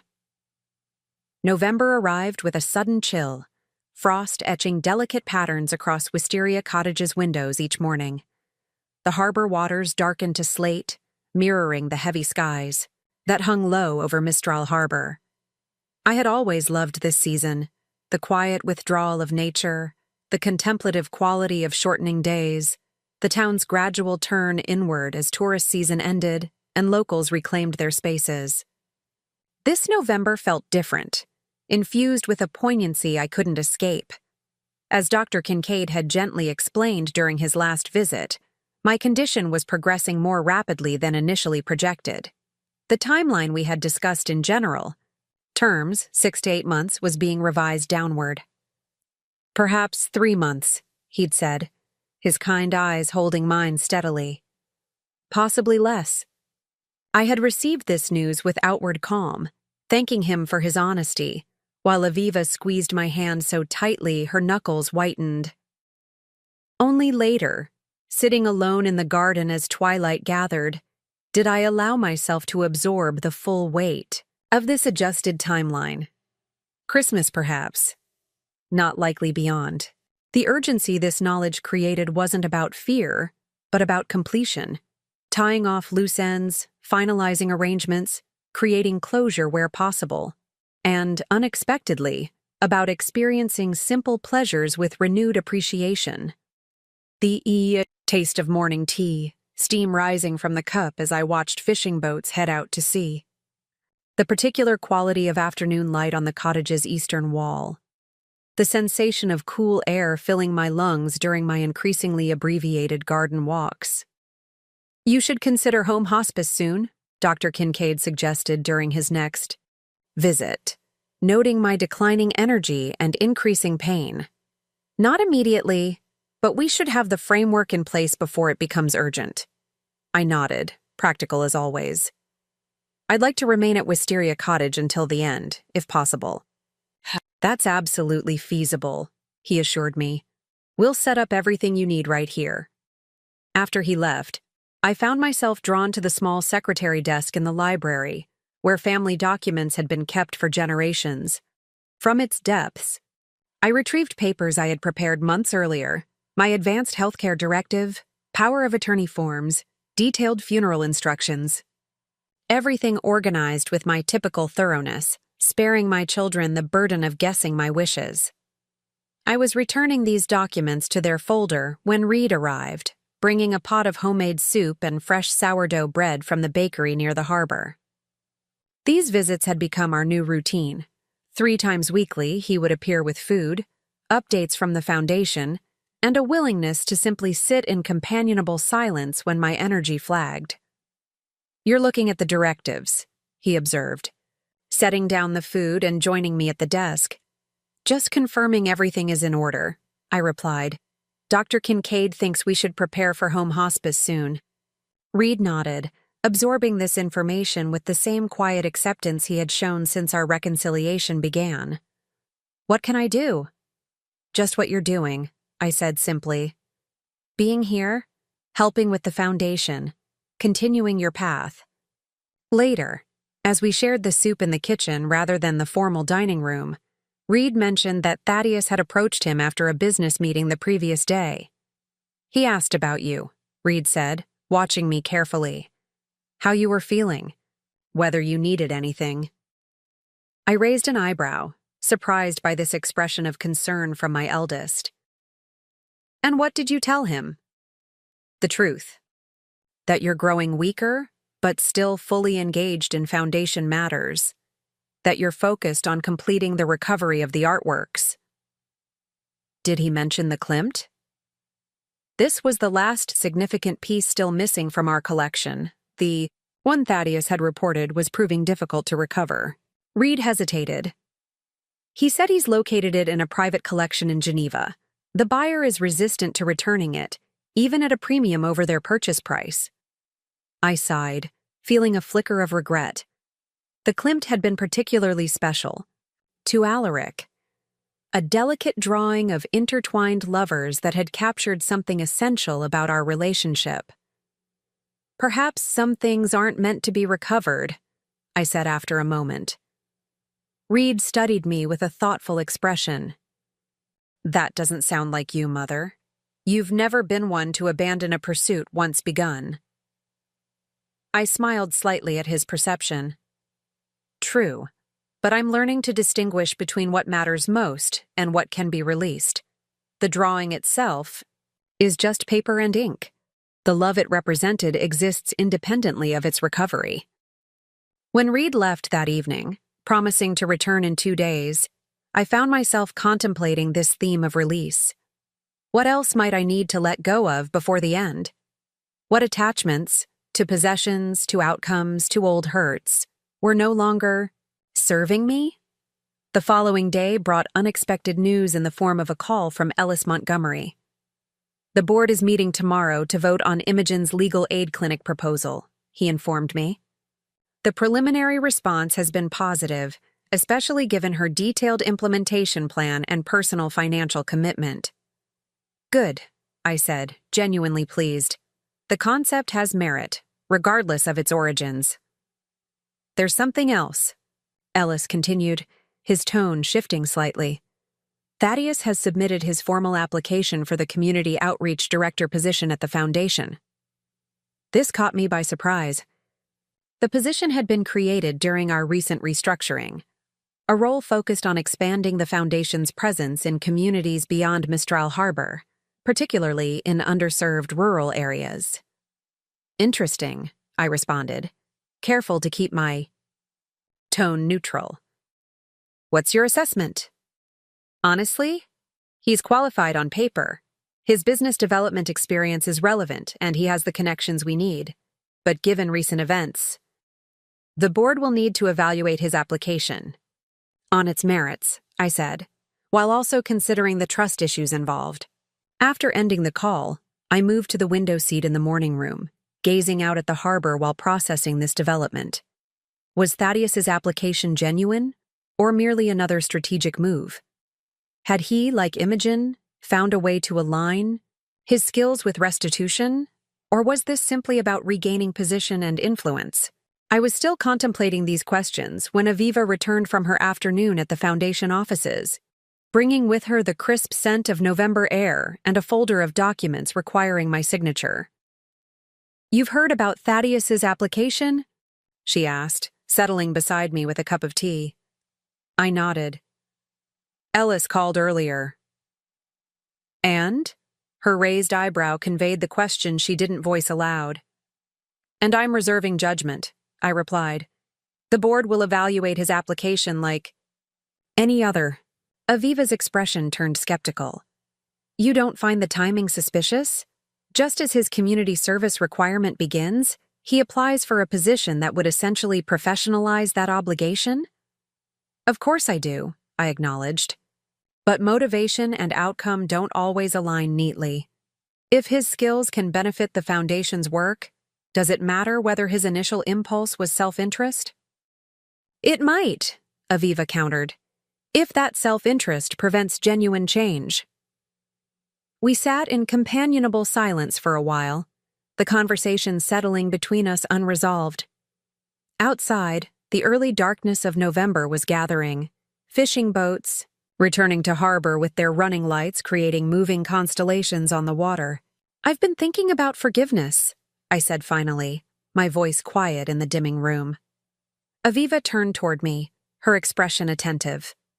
After 50 years of friendship, she recognized the weight behind my seemingly casual observation. What about it? She prompted gently. Whether it's something we grant others or something we discover within ourselves, I mused. Whether it requires the other person's contrition or can exist independently. And your conclusion? I smiled. Slightly. Still forming. But I'm beginning to think true forgiveness isn't a transaction, something exchanged for apology or restitution. It might be more like release, letting go of the expectation that the past could have been different. Aviva considered this thoughtfully. That doesn't sound like letting your children off the hook. It isn't, I agreed. Consequences remain necessary. Boundaries remain important. But perhaps forgiveness is about freeing myself from the weight of betrayal, not freeing them from its impact. The next morning brought the first snow of the season, just a dusting that transformed Wisteria Cottage's garden into a fairy landscape of white outlined shapes. I watched the transformation from my bedroom window, having woken early with pain that took longer than usual to subside with medication. Dr. Kincaid had warned me about this progression, how the pain would gradually become more persistent, requiring higher doses or stronger medications to manage. So far, I had resisted the strongest options, preferring clarity over complete comfort. But I recognized that this balance would become increasingly difficult to maintain. Wrapped in my warmest robe, I made my way carefully downstairs, each step requiring more concentration than it had even a week ago. The cottage was quiet, Aviva having gone to the foundation offices for an early meeting. I welcomed the solitude, using the time to write in my journal and sort through correspondence that had accumulated over the past few days. Among the letters was a thick cream envelope bearing the embossed letterhead of Harrington and Walsh, Imogen's law firm. Inside was a formal document, Imogen's resignation letter, effective immediately. Attached was a personal note in her precise handwriting. Mother, by the time you receive this, my resignation will be official. I've accepted a significant reduction in income and professional status to focus on establishing the legal aid clinic we discussed. The foundation board votes today on my proposal. Whatever their decision, I am committed to this path. This isn't atonement. I understand that no single action can erase what happened. But it is, I hope, a step toward becoming someone you might one day be proud of again. With respect and regret, Imogen, I read the note twice, touched by both its formality and its vulnerability. Typical Imogen, expressing emotion through action rather than words, yet allowing a glimpse of the person beneath the polished exterior. I was still holding the letter when the doorbell rang. Opening the front door, I found a courier holding a long, carefully packaged tube. "Delivery for Aloan Blackwood," he announced, handing me a clipboard to sign. Inside, I unwrapped the package, with careful hands, already suspecting its contents. As the final layer of protective material fell away, the Klimt drawing emerged. The delicate lines of the intertwined lovers, exactly as I remembered them. Tucked alongside was a handwritten note on expensive stationery. Mother, some things require more than money to recover. Thaddeus. The brevity was characteristic of my eldest, but the sentiment behind the gesture spoke volumes. He had found a way to recover what I had resigned myself to losing, had made a personal effort rather than delegating the task. I carried the drawing to the library, where its original frame still hung empty on the wall. As I carefully positioned it behind the glass, my hands trembled slightly, not just from physical weakness, but from the emotional weight of the moment. The last missing piece returned. Not just the artwork itself, but perhaps something more intangible. The phone rang. As I was securing the frame back on the wall, it was Reed, his voice carrying an unusual urgency. "Mother, have you heard the news?" he asked without preamble. "What news?" I settled carefully into an armchair, suddenly weary from the morning's activities. Thaddeus withdrew his application for the foundation position, Reed explained. He sent a formal letter to the board stating that while he believes he could contribute value, he recognizes that trust must be rebuilt before he takes any official role. I glanced at the newly rehung Klimt, finding unexpected symmetry in this development. Interesting timing. "There's more," Reed continued. "He's offered to serve as an unofficial advisor to the rural outreach program instead, without compensation. or title. This was a significant departure from Thaddeus's usual approach. He had always valued position and recognition, had built his identity around titles and authority.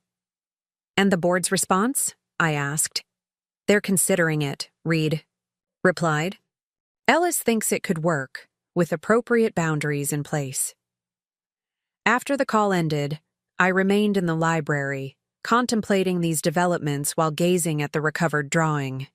The delicate lines of the embracing figures seemed to shimmer in the winter light filtering through the windows. Was it possible that my children were genuinely changing? That the consequences I had insisted upon had catalyzed not just compliance but transformation?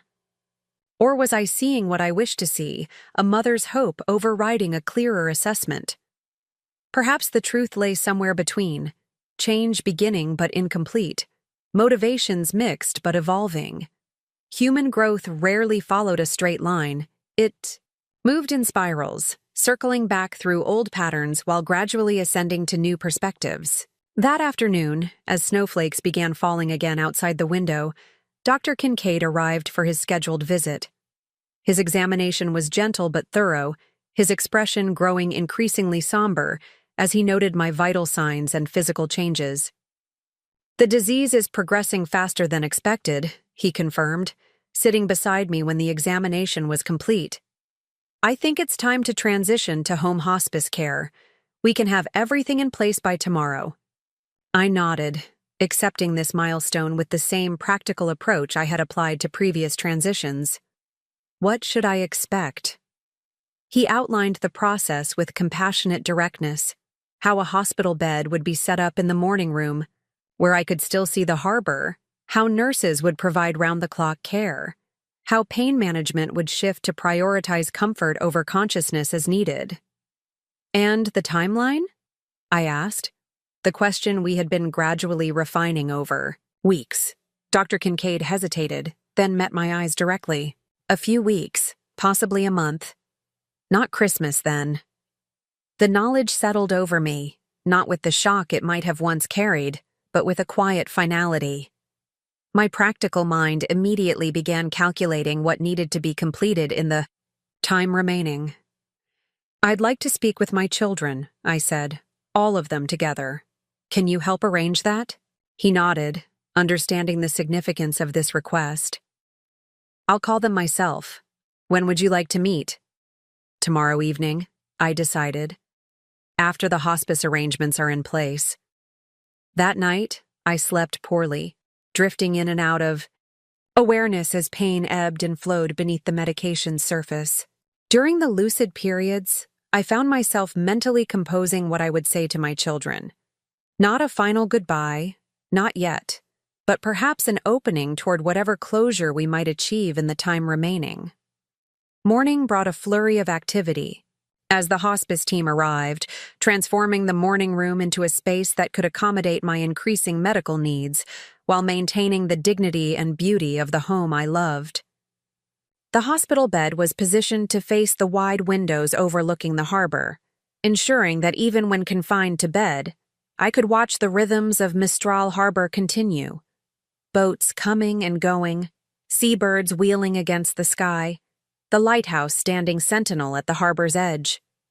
Aviva supervised these arrangements with characteristic efficiency, ensuring everything was positioned exactly as I preferred. When the medical team departed, promising to return that evening to begin the regular care rotation, she sat beside me on the newly installed bed. "Are you comfortable?" she asked, adjusting pillows with practiced hands. "As much as possible," I assured her. "Thank you for managing all this." She waved away my gratitude. 50 years of friendship comes with certain privileges and responsibilities. This is both. Later that afternoon, as the winter sun began its early descent, Dr. Kincaid called to confirm that all 3 of my children had agreed to come that evening. 7 o'clock, he said. "I'll be present as well to answer any medical questions they might have." "Thank you," I said simply, grateful for his continuing kindness. At precisely 7, they arrived. First Reed, then Imogen, finally Thaddeus.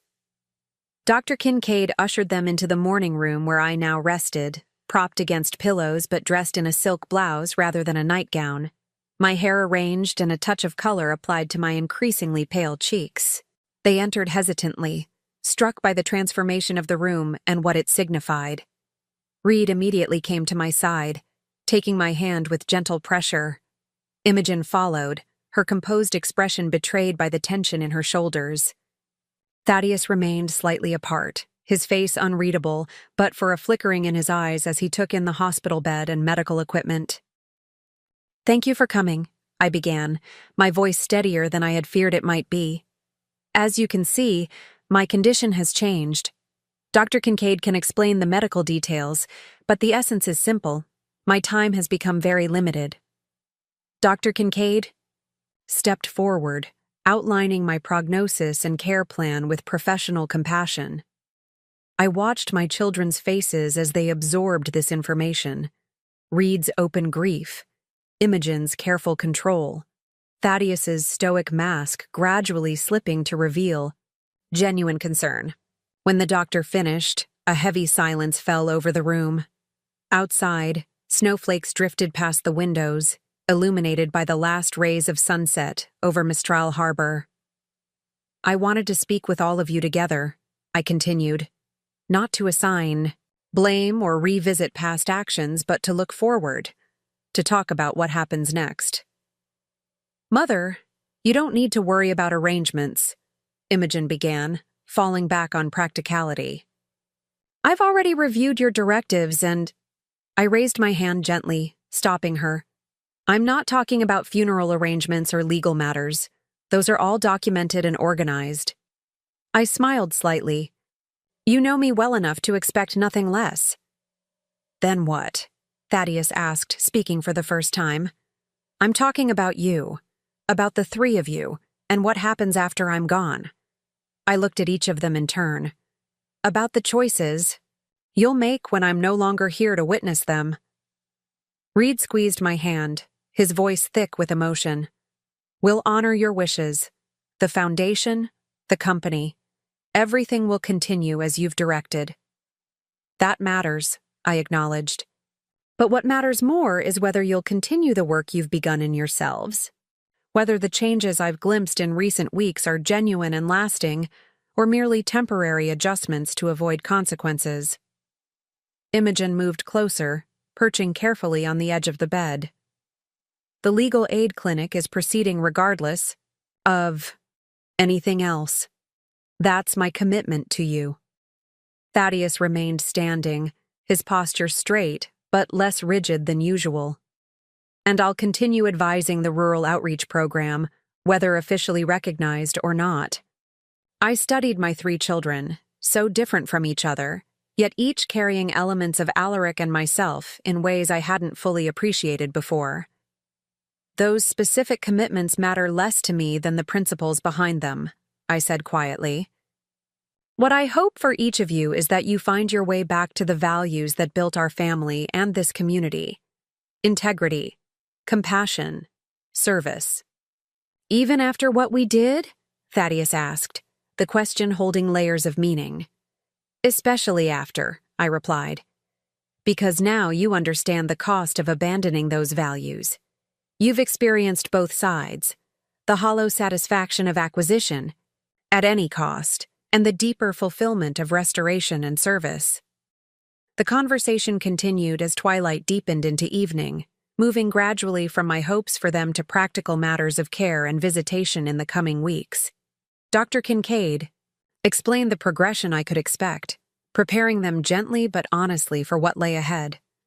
When they finally left, Reed with a lingering embrace, Imogen with a formal but heartfelt kiss on my cheek, Thaddeus with an unexpected moment of vulnerability as he gripped my hand tightly before departing, I felt a sense of completion beginning to form.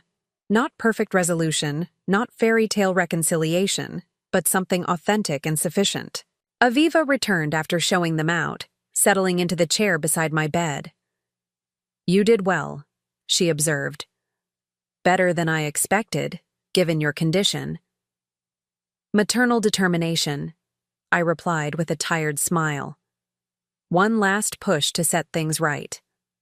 And did you set things right? I considered her question, watching the snowflakes illuminate briefly in the beam from the lighthouse before disappearing into the darkness. As right as possible, given the circumstances. The rest is up to them. In the days that followed, as November deepened and my strength continued to fade, each of my children established new patterns of presence. Reed came daily, often bringing his camera to show me recent photographs or simply sitting beside me reading aloud when I lacked energy for conversation. Imogen visited every other day, her initial awkwardness gradually giving way to more natural interactions as she shared updates about the legal aid clinic's development. Thaddeus came less frequently but with increasing openness, our conversations moving gradually from business matters to more personal reflections. One particularly clear afternoon, as winter sunlight streamed through the windows and turned the harbor waters to burnished silver, I found myself alone for a brief period between nurse visits and family arrivals. Using the strength I had carefully conserved that morning, I opened my journal one last time, recording what I sensed would be my final entry. The snow continues, transforming Mistral Harbor into a scene from a fairy tale. From my window, I can see the lighthouse standing sentinel against the whiteness, its beam barely visible in the bright afternoon light, but faithfully rotating nonetheless. It strikes me as an apt metaphor for what I've tried to do these past months, maintain a steady signal through darkness and storm, guiding my children back to safer harbors. Whether they follow that guidance once I'm gone remains their choice, but I've done what I could to illuminate the way. The artwork has been recovered piece by piece, the financial restitution completed, the foundation restructured to carry forward our values. These material restorations matter, but the deeper restoration of integrity, of family bonds, of trust, remains incomplete, a work in progress that will continue beyond my lifetime. I find, somewhat to my surprise, that I am at peace with this incompleteness. Life rarely gives us tidy endings or perfect resolutions. What matters is movement in the right direction, and I see that movement in each of my children now, halting and imperfect, but genuine.